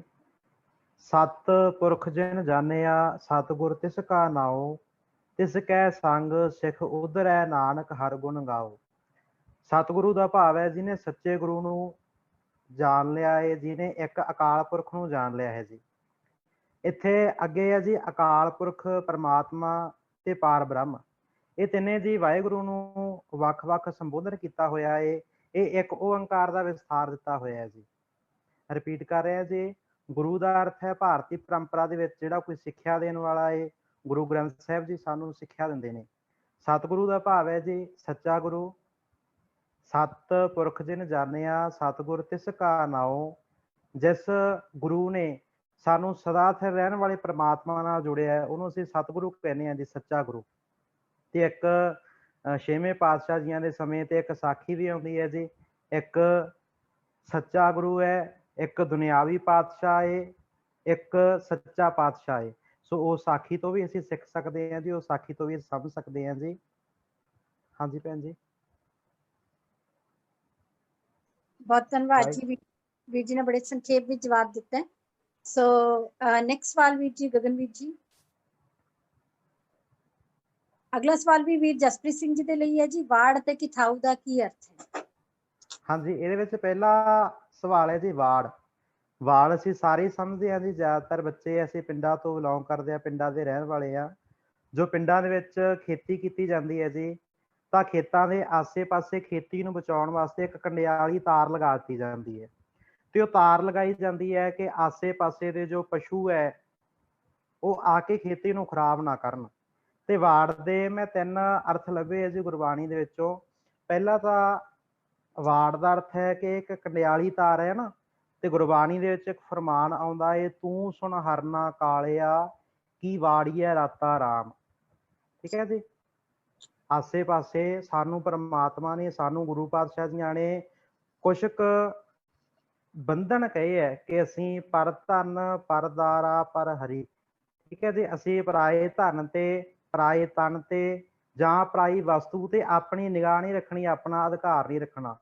ਪਰ ਜਦੋਂ ਅਸੀਂ ਹਰ ਇੱਕ ਪਰਾਈ ਸ਼ੈ ਤੇ ਆਪਣਾ ਅਧਿਕਾਰ ਜਮਾਉਣੇ ਆ, ਤੇ ਗੁਰੂ ਪਾਤਸ਼ਾਹ ਜੀ ਕਹਿੰਦੇ ਬਿਖ ਫਲ ਮੀਠਾ 4 ਦਿਨ, ਤੈਨੂੰ 4 ਦਿਨ ਤੱਕ ਸਵਾਦ ਤਾਂ ਆਏਗਾ। ਪਰਾਏ ਧਨ ਦੇ ਵਿੱਚੋਂ, ਪਰਾਏ ਤਨ ਦੇ ਵਿੱਚੋਂ, ਪਰਾਈ ਸ਼ੈ ਦੇ ਵਿੱਚੋਂ ਤੈਨੂੰ 4 ਦਿਨ ਦਾ ਸਵਾਦ ਤਾਂ ਆਏਗਾ। 4 ਦਿਨ ਤਾਂ ਇਹ ਵਸਤੂ ਪਰਾਈ ਵਸਤੂ ਹੈ, ਪਰਾਈ ਚੀਜ਼ ਹੈ, ਬੜੀ ਠੰਡੀ ਲੱਗੇਗੀ, ਬੜੀ ਸੁੱਖ ਦੇਣ ਵਾਲੀ ਲੱਗੇਗੀ, ਪਰ ਇਹੀ ਫਿਰ ਤੇਰੇ ਅੰਦਰ ਨੂੰ ਸਾੜ ਦੇਵੇਗੀ।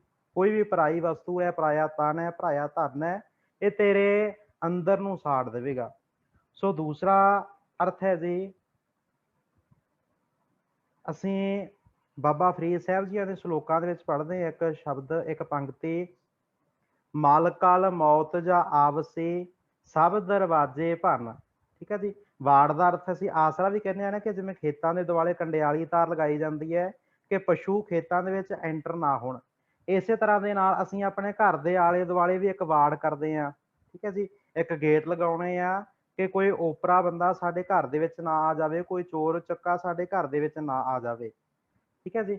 ਤੇ ਇਸ ਤਰ੍ਹਾਂ ਦੇ ਨਾਲ ਵਾੜ ਦਾ ਅਰਥ ਸਹਾਰਾ ਵੀ ਹੈ ਜੀ।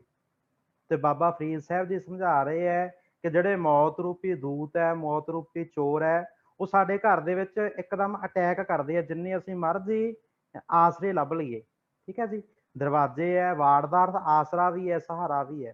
ਠੀਕ ਹੈ ਜੀ। ਅਸੀਂ ਜਿਉਂਦੇ ਜੀ ਬਹੁਤ ਸਾਰੇ ਰਿਸ਼ਤੇ ਨਾਤੇ ਬਣਾਉਣੇ ਆ, ਉਹ ਸਾਡੇ ਕੋਲ ਇੱਕ ਦਰਵਾਜ਼ੇ ਦਾ ਕੰਮ ਕਰਦੇ ਆ, ਇੱਕ ਵਾੜ ਦਾ ਕੰਮ ਕਰਦੇ ਆ। ਤੇ ਤੀਸਰਾ ਜੀ ਸੋ ਸਾਡੇ ਸਾਰਿਆਂ ਵਾਸਤੇ, ਸਾਡੇ ਸਾਰਿਆਂ ਦੇ ਆਲੇ ਦੁਆਲੇ ਇੱਕ ਵਾੜ ਲੱਗੀ ਹੋਈ ਹੈ। ਉਹ ਵਾੜ ਕੀ ਹੈ ਜੀ? ਤਾਤੀ ਵਾਉ ਨਾ ਲੱਗਈ ਪਾਰ ਬ੍ਰਹਮ ਸ਼ਰਨਾਈ, ਚੌ ਗਿਰਦ ਹਮਾਰੈ ਰਾਮ ਕਾਰ, ਦੁੱਖ ਲੱਗੈ ਨਾ ਭਾਈ। ਠੀਕ ਹੈ ਜੀ। ਸਾਡੇ ਸਾਰਿਆਂ ਦੇ ਆਸੇ ਪਾਸੇ ਗੁਰ ਮੇਰਾ ਸੰਗ, ਸਦਾ ਹੈ ਨਾਲੇ ਸਿਮਰ ਸਿਮਰ ਤੇ ਸਦਾ ਸੰਭਾਲੇ। ਠੀਕ ਹੈ ਜੀ। ਇੱਕ ਵਾਰ ਸਾਡੇ ਸਾਰਿਆਂ ਦੇ ਆਸੇ ਪਾਸੇ ਇਹ ਹੈ ਜੀ। ਤੇ ਅਗਲਾ ਇਹਦੇ ਨਾਲ ਹੀ ਹੈ ਜੀ, ਕਥਾਊ ਦਾ ਕੀ ਅਰਥ ਹੈ? ਇੱਥੇ ਜੀ ਬਾਬਾ ਫਰੀਦ ਸਾਹਿਬ ਜੀਆਂ ਦਾ ਇੱਕ ਸ਼ਲੋਕ ਆਉਂਦਾ ਏ, ਫਰੀਦਾ ਰੁੱਤ ਫਿਰੀ ਵਣ ਕੰਬਿਆ। ਠੀਕ ਹੈ ਜੀ। ਮੌਸਮ ਬਦਲਦਾ ਏ, ਮੌਸਮ ਬਦਲਣ ਦੇ ਨਾਲ ਜਿਹੜੇ ਦਰਖਤ ਹੈ ਨਾ ਉਹ ਡੋਲਣ ਲੱਗ ਜਾਂਦੇ ਆ, ਕੰਬਣ ਲੱਗ ਜਾਂਦੇ ਆ। ਠੀਕ ਹੈ ਜੀ। ਹਮੇਸ਼ਾ ਇੱਕ ਰੁੱਤ ਨਹੀਂ ਰਹਿੰਦੇ, ਰੁੱਤਾਂ ਬਦਲਦੀਆਂ ਰਹਿੰਦੀਆਂ ਨੇ। ਫਰੀਦਾ ਰੁੱਤ ਫਿਰੀ ਬਣ ਕੰਬਿਆ, ਪੱਤ ਝੜੇ ਝੜ ਪਾਹੇ। ਠੀਕ ਹੈ ਜੀ। ਕਿਤੇ ਰੁੱਖ ਤੇ ਰੁੱਤ ਆਉਂਦੀ ਹੈ ਕਿ ਰੁੱਖ ਹਰਿਆ ਭਰਿਆ ਹੁੰਦਾ ਏ, ਕਿਤੇ ਮੁਰਝਾ ਜਾਂਦਾ ਏ, ਤੇ ਕੁਮਲਾ ਜਾਂਦਾ ਏ, ਕਿਤੇ ਸੁੱਕ ਜਾਂਦਾ ਏ। ਰੁੱਤ ਆਉਣ ਦੇ ਨਾਲ ਜਿਹੜਾ ਬਿਰਖ ਹੈ ਉਹ ਕਾਇਮ ਰਹਿੰਦਾ, ਉਹਦੇ ਪੱਤੇ ਝੜ ਜਾਂਦੇ ਹੈ। ਠੀਕ ਹੈ ਜੀ। ਕਈ ਵਾਰ ਇਹੋ ਜਿਹੀ ਰੁੱਤ ਵੀ ਆਉਂਦੀ ਹੈ ਕਿ ਦਰਖਤ ਨੂੰ ਡਿੱਗਣਾ ਵੀ ਪੈ ਜਾਂਦਾ ਹੈ। ਠੀਕ ਹੈ ਜੀ। ਤੇ ਕਥਾਊ ਦਾ ਅਰਥ ਹੈ ਕਿ ਕਿਤੇ ਵੀ ਜਾਂ ਕੋਈ ਵੀ ਸ਼ੈ ਰਹਿਣ ਵਾਲੀ ਨਹੀਂ। ਰਹਿਣ ਕਥਾਊ ਨਾਏ ਫਰੀਦਾ ਰੁੱਤ ਫਿਰੀ ਵਣ ਕੰਬਿਆ, ਪੱਤ ਝੜੇ ਝੜ ਪਾਹੇ। ਕਹਿੰਦੇ ਬਾਬਾ ਫਰੀਦ ਜੀ ਕਹਿੰਦੇ ਮੈਂ ਦੇਖਿਆ ਹੈ ਜਦੋਂ ਮੌਸਮ ਬਦਲਦਾ ਏ, ਦਰਖਤ ਦੇ ਪੱਤੇ ਹੈ ਝੜ ਜਾਂਦੇ ਹੈ। ਠੀਕ ਹੈ ਜੀ। ਤੇ ਇੱਥੇ ਇਕੱਲੇ ਦਰਖਤ ਦੇ ਪੱਤੇ ਹੀ ਨਹੀਂ, ਅਸੀਂ ਜੋ ਕੁਝ ਦੇਖਦੇ ਹਾਂ ਹਰ ਇੱਕ ਨਾਸ਼ਵਾਨ ਹੈ। ਹਰ ਇੱਕ ਚੀਜ਼, ਮੈਂ ਆ, ਤੁਸੀਂ ਆ, ਅਸੀਂ ਸਾਰੇ ਨਾਸ਼ਵਾਨ ਆ ਜੀ। ਕੋਈ ਵੀ ਕਥਾਊ ਦਾ ਅਰਥ ਹੈ ਕਿ ਕੋਈ ਵੀ ਇੱਥੇ ਰਹਿਣ ਵਾਲਾ ਨਹੀਂ, ਅਸੀਂ ਸਾਰਿਆਂ ਨੇ ਇੱਕ ਨਾ ਇੱਕ ਦਿਨ ਇੱਥੋਂ ਚਲੇ ਜਾਣਾ ਹੈ। ਤੇ ਇੱਕ ਹੋਰ ਫਰਮਾਨ ਅਸੀਂ ਪੜ੍ਹਦੇ ਹਾਂ ਜੀ, ਡਿੱਠਾ ਸਭ ਸੰਸਾਰ ਸੁੱਖ ਨਾ ਨਾਮ ਬਿਨ। ਠੀਕ ਹੈ ਜੀ। ਕਿ ਪ੍ਰਮਾਤਮਾ ਜੀ ਦੇ ਨਾਮ ਤੋਂ ਬਿਨਾਂ, ਵਾਹਿਗੁਰੂ ਜੀ ਦੀ ਯਾਦ ਤੋਂ ਬਿਨਾਂ ਸਾਨੂੰ ਹੋਰ ਕਿਤੇ ਸੁੱਖ ਨਹੀਂ। ਸਭ ਕੁਝ ਖਤਮ ਹੋ ਸਕਦਾ ਹੈ ਜੀ, ਖਤਮ ਹੋਣ ਵਾਲਾ ਹੈ। ਹਾਂਜੀ ਭੈਣ ਜੀ। ਬਹੁਤ ਧੰਨਵਾਦ ਵੀਰ ਜੀ। ਅਗਲਾ ਸਵਾਲ ਜੀ। ਸੋ ਅਸੀਂ ਇੱਕ ਦਾ ਸਵਾਲ ਹੀ ਹੋਰ ਲਵਾਂਗੇ ਜੀ, ਫਿਰ ਆਪਾਂ ਕਦੇ ਸਮਾਂ ਬਣਿਆ ਜ਼ਰੂਰ ਸਵਾਲਾਂ ਦੇ ਜਵਾਬ ਦੇਵਾਂਗੇ ਜੀ। ਵਾਈਸੀ ਸੋਹਣ ਸਿੰਘ ਜੀ ਦੇ ਲਈ ਮੋਗੇ ਤੋਂ, ਉਹਨਾਂ ਦੇ ਲਈ ਇਹ ਸਵਾਲ ਹੈ ਜੀ। ਸਵਾਲ ਤਾਂ ਸਾਰਿਆਂ ਲਈ ਹੈ ਬਟ ਇਹਦਾ ਜਵਾਬ ਜਿਹੜਾ ਉਹ ਵਾਈਸੀ ਸੋਹਣ ਸਿੰਘ ਜੀ ਦੇਣਗੇ ਜੀ। ਅੰਮ੍ਰਿਤ ਵੇਲੇ ਉੱਠਣ ਦਾ ਮਨ ਨਹੀਂ ਕਰਦਾ, ਕਿਵੇਂ ਉੱਠੀਏ ਜੀ? ਇੱਕ ਬੱਚੇ ਨੇ ਸਵਾਲ ਕੀਤਾ ਹੈ। ਵਾਹਿਗੁਰੂ ਜੀ ਕਾ ਖਾਲਸਾ, ਵਾਹਿਗੁਰੂ ਜੀ ਕੀ ਫਤਿਹ। ਭੈਣ ਜੀ ਆਵਾਜ਼ ਆ ਰਹੀ ਹੈ ਜੀ? ਬਿਲਕੁਲ ਆ ਰਹੀ ਵੀਰ ਜੀ। ਹਾਂਜੀ ਪਿਆਰੇ ਬੱਚਿਓ, ਤੇ ਜਿੰਨੇ ਵੀ ਸਰੀਰ ਜ਼ੂਮ ਕੈਂਪ ਦੇ ਵਿੱਚ ਆਪਾਂ ਜੁੜੇ ਆ, ਅੰਮ੍ਰਿਤ ਵੇਲੇ ਦਾ ਜਿਹੜਾ ਜਾਗਣਾ, ਜੇ ਕੋਈ ਜਾਗੇ ਨਿੱਤ, ਇੱਕ ਵਡੇਂਦੀ ਆਰਜਾ, ਦੂਜਾ ਸਾਹਿਬ ਆਵੇ ਚਿੱਤ। ਜਿਹੜਾ ਅੰਮ੍ਰਿਤ ਵੇਲਾ ਸੱਚ ਨਾਉ ਵਡਿਆਈ ਵਿਚਾਰ। ਅੰਮ੍ਰਿਤ ਵੇਲੇ ਦੀ ਮਹਾਨਤਾ ਵੇਦਾਂ ਗ੍ਰੰਥਾਂ ਦੇ ਵਿੱਚ ਵੀ ਦਿੱਤੀ ਹੋਈ ਹੈ ਜੀ। ਸੋ ਜਾਗਣ ਵੇਲੇ ਆਪਾਂ ਸਾਰੇ ਹੀ ਜਾਗਾਂਗੇ ਤਾਂ ਜੇ ਆਪਾਂ ਸਮੇਂ ਸਿਰ ਸੌਵਾਂਗੇ। ਕੋ ਰਾਤੀ ਆਪਾਂ ਇੱਕ ਟਾਈਮ ਟੇਬਲ, ਜਿਸ ਤਰ੍ਹਾਂ ਆਪਾਂ ਨੂੰ ਸਾਰੇ ਕੈਂਪ ਦੇ ਵਿੱਚ ਤਕਰੀਬਨ 4 ਮਹੀਨੇ ਤੋਂ ਕੈਂਪ ਚੱਲ ਰਿਹਾ, ਇਸ ਕੈਂਪ ਦੇ ਵਿੱਚ ਵੱਧ ਤੋਂ ਵੱਧ ਬੁਲਾਰਿਆਂ ਨੇ ਇਹੀ ਜ਼ੋਰ ਪਾਇਆ ਸਾਰੇ ਬੱਚਿਆਂ ਨੂੰ, ਆਪਾਂ ਨੂੰ, ਕਿ ਆਪਾਂ ਇੱਕ ਟਾਈਮ ਟੇਬਲ ਤਿਆਰ ਕਰੀਏ ਕਿ ਕਦੋਂ ਆਪਾਂ ਪੜ੍ਹਾਈ ਕਰਨੀ ਆ, ਕਦੋਂ ਆਪਾਂ ਖਾਣਾ ਖਾਣਾ, ਸੌਣ ਤੋਂ ਪਹਿਲਾਂ ਆਪਾਂ ਕਿੰਨਾ ਚਿਰ ਪਹਿਲਾਂ ਖਾਣਾ ਖਾ ਕੇ ਸੌਈਏ ਤਾਂ ਆਪਾਂ ਨੂੰ ਵਧੀਆ ਨੀਂਦ ਆਏਗੀ ਤੇ ਸਮੇਂ ਸਿਰ ਆਪਾਂ ਜਾਗਾਂਗੇ। ਸੋ ਆਲਸ, ਆਪਾਂ ਨੂੰ ਮਨ ਦੀ ਆਲਸ ਤਿਆਗਣੀ ਪਊਗੀ ਜੀ। ਜਦੋਂ ਆਪਾਂ ਨੂੰ ਇਹ ਗੱਲ ਦਾ ਪਤਾ ਲੱਗ ਗਿਆ ਨਾ, ਆਪਣੀ ਇੱਕ ਮਨੁੱਖ ਨੂੰ ਕਿੰਨੀ ਨੀਂਦ ਲੈਣੀ ਚਾਹੀਦੀ ਆ, ਕਿਉਂਕਿ ਜੇ ਆਪਾਂ ਨੀਂਦ ਆਪਣੀ ਟੁੱਟ ਗਈ ਆ ਪਰ ਆਪਾਂ ਕਸਵੱਟੇ ਲੈ ਰਹੇ ਹਾਂ, ਪਾਸੇ ਲੈ ਰਹੇ ਹਾਂ, ਬਿਸਤਰੇ ਤੋਂ ਉੱਠਣ ਨੂੰ ਜੀ ਨਹੀਂ ਕਰਦਾ, ਥੋੜਾ ਹੋਰ ਸੌਂ ਲਈਏ, ਥੋੜਾ ਹੋਰ ਪੈ ਜਾਈਏ, ਇਹ ਚੰਗਾ ਨਹੀਂ। ਸੋ ਇੱਕ ਮੇਰੇ ਪਰਮ ਮਿੱਤਰ ਵੀਰ ਨੇ ਮੈਨੂੰ ਸੋਝੀ ਦਿੱਤੀ ਸੀਗੀ, ਕਿਉਂਕਿ ਮੈਨੂੰ ਉਹਨਾਂ ਨੇ ਇੱਕ ਸਵਾਲ ਕੀਤਾ ਸੀ, ਕਹਿੰਦੇ ਸੋਹਣ ਸਿੰਘ ਵੀ ਜਿਹੜੀ ਨੀਂਦ ਆ ਉਹ ਕਿੰਨੀ ਆਉਣੀ ਚਾਹੀਦੀ ਆ ਬੰਦੇ ਨੂੰ, ਕਦੋਂ ਨੀਂਦ ਪੂਰੀ ਹੁੰਦੀ ਆ? ਮੈਂ ਕਿਹਾ ਵੀਰ ਜੀ ਮੈਨੂੰ ਇਹਦੇ ਬਾਰੇ ਨਹੀਂ ਪਤਾ, ਉਹ ਆਪਣੇ ਵਿੱਚ ਹੀ ਬੈਠਾ ਜੀ ਸਰੀਰ ਅੱਜ ਇਸ ਟਾਈਮ। ਸੋ ਉਹ ਕਹਿੰਦੇ ਵੀ ਜਦੋਂ ਇੱਕ ਵਾਰੀ ਬੰਦਾ ਸੌਂ ਜਾਂਦਾ ਤਾਂ ਪਹਿਲੀ ਵਾਰ ਉਹ ਜਾਗ ਖੁੱਲਦੀ ਆ ਤਾਂ ਉਸ ਟਾਈਮ ਉਹ ਸਰੀਰ ਦੀ ਨੀਂਦ ਪੂਰੀ ਹੋ ਜਾਂਦੀ ਹੈ। ਸੋ ਪਿਆਰੇ ਬੱਚਿਓ, ਸਮੇਂ ਸਿਰ ਉੱਠਣਾ ਹੀ ਆਪਾਂ ਨੂੰ ਵਧੀਆ ਗੱਲ ਆ। ਅੰਮ੍ਰਿਤ ਵੇਲੇ ਸਾਂਭਣ ਦੀ ਗੱਲ ਆ। ਆਲਸ ਆਪਾਂ ਨੂੰ ਤਿਆਗਣਾ ਪਊਗਾ, ਟਾਈਮ ਟੇਬਲ ਆਪਾਂ ਨੂੰ ਬਣਾਉਣਾ ਪਊਗਾ। ਸੋ ਜਿਹੜੇ ਬੱਚੇ ਰਾਤੀ ਸਮੇਂ ਸਿਰ ਨਹੀਂ ਸੌਂਦੇ ਤੇ ਸੁਬਾਹ ਲੇਟ ਉੱਠਦੇ ਆ, ਬਹੁਤ ਮਾੜੀ ਗੱਲ ਆ। ਸੋ ਆਪਾਂ ਸਾਰੇ ਬੱਚੇ ਸਮੇਂ ਸਿਰ ਸੌਂਇਆ ਕਰੀਏ, ਸਮੇਂ ਸਿਰ ਉੱਠਿਆ ਕਰੀਏ। ਤੇ ਬਾਕੀ ਕੁਝ ਕੁ ਬੱਚਿਆਂ ਦੀ ਜਾਂ ਕੁਝ ਕੁ ਸਰੀਰਾਂ ਦੀ ਇਹ ਵੀ ਸਵਾਲ ਆਉਂਦਾ ਕਿ ਸਾਨੂੰ ਸਮੇਂ ਸਿਰ ਨੀਂਦ ਨਹੀਂ ਆਉਂਦੀ। ਸੋ ਪੈਣ ਵੇਲੇ ਅੱਜ ਤੋਂ ਪ੍ਰੈਕਟੀਕਲ ਸ਼ੁਰੂ ਕਰ ਦਿਓ। ਜਿਹੜਾ ਵੀ ਸਰੀਰ ਇੱਥੇ ਵਿੱਚ ਬੈਠਾ ਜਿਹੜਾ ਕਹਿੰਦਾ ਕਿ ਮੈਨੂੰ ਨੀਂਦ ਨਹੀਂ ਆਉਂਦੀ, ਪਿਆਰੇ ਬੱਚਿਓ, ਰਹਿਰਾਸ ਸਾਹਿਬ ਦਾ ਪਾਠ ਕਰਕੇ, ਸੋਹਿਲਾ ਸਾਹਿਬ ਦੀ ਬਾਣੀ ਪੜ੍ਹ ਕੇ, ਪਾਠ ਕਰਕੇ ਜਦੋਂ ਆਪਾਂ ਰਾਤ ਨੂੰ ਪੈਂਦੇ ਆ ਨਾ, ਤੇ ਮਨ ਦੇ ਵਿੱਚ ਅਰਦਾਸ ਕਰਿਆ ਕਰੋ, ਵਾਹਿਗੁਰੂ ਸੁਬਾਹ ਅੰਮ੍ਰਿਤ ਵੇਲੇ ਦਾ ਜਗ ਨਾ ਬਖਸ਼ਿਓ। ਤੇ ਬੇਟਾ ਜੀ, ਸਾਰੇ ਬੱਚੇ ਜਿੰਨੇ ਵੀ ਆਪਾਂ ਬੈਠੇ ਆ, ਸਾਰੇ ਸਰੀਰ ਆਪਾਂ ਅੱਖਾਂ ਬੰਦ ਕਰਕੇ ਵਾਹਿਗੁਰੂ ਜੀ ਦਾ ਸਿਮਰਨ ਮਨ ਦੇ ਵਿੱਚ ਕਰਨਾ, ਬੋਲ ਕੇ ਨਹੀਂ, ਮਨ ਦੇ ਵਿੱਚ ਸਿਮਰਨ ਚਾਲੂ ਕਰ ਦਿਓ। ਅਸ਼ਟਾਮ ਤੇ ਲਿਖਾ ਕੇ ਲੈ ਲਓ ਜੀ। ਸਮੇਂ ਸਿਰ ਨੀਂਦ ਆਊਗੀ, ਤੁਹਾਨੂੰ ਪਤਾ ਹੀ ਨਹੀਂ ਲੱਗੂਗਾ, ਬੜਾ ਆਨੰਦ ਆਊਗਾ ਤੇ ਬੜੀ ਅੱਛੀ ਨੀਂਦ ਆਊਗੀ। ਸੋ ਇਹੀ ਬੇਨਤੀਆਂ। ਵਾਹਿਗੁਰੂ ਜੀ ਕਾ ਖਾਲਸਾ, ਵਾਹਿਗੁਰੂ ਜੀ ਕੀ ਫਤਿਹ। ਜੀ ਬਹੁਤ ਧੰਨਵਾਦ ਜੀ। ਬਾਕੀ ਦੇ ਸਵਾਲ ਆਪਾਂ ਫਿਰ ਕਿਸੇ ਦਿਨ ਲਵਾਂਗੇ, ਕਿਉਂਕਿ ਸਮਾਂ ਸੀਮਤ ਹੋਣ ਕਰਕੇ ਤੇ ਅਸੀਂ ਹੋਰ ਸਵਾਲਾਂ ਦੇ ਜਵਾਬ ਨਹੀਂ ਲੈ ਸਕਦੇ, ਤੇ ਬਹੁਤ ਸਾਰੇ ਸਵਾਲ ਹਜੇ ਹੋਰ ਵੀ ਪਏ ਨੇ। ਸੋ ਫਿਰ ਕਿਸੇ ਦਿਨ ਸਮਾਂ ਲੱਗੇਗਾ ਤਾਂ ਹੋਰ ਵੀ ਅਗਰ ਬੱਚਿਆਂ ਦੇ ਸਵਾਲ ਹੋਣਗੇ ਤਾਂ ਉਹਨਾਂ ਦੇ ਸਵਾਲਾਂ ਦੇ ਜਵਾਬ ਵੀ ਨਾਲ ਦਿੱਤੇ ਜਾਣਗੇ ਜੀ। ਸੋ ਵੀਰ ਜੀ ਨੇ ਬੜੀ ਵਧੀਆ ਗੱਲ ਕੀਤੀ। ਕਈ ਬੱਚਿਆਂ ਨੂੰ ਹੁੰਦਾ ਕਿ ਅਸੀਂ ਉੱਠ ਨਹੀਂ ਪਾਉਂਦੇ, ਕਹਿੰਦੇ ਨਾ ਜ਼ਿੱਦ ਕਰਨੀ ਚੰਗੀ ਗੱਲ ਹੈ ਕਿ ਮਾੜੀ ਗੱਲ ਹੈ?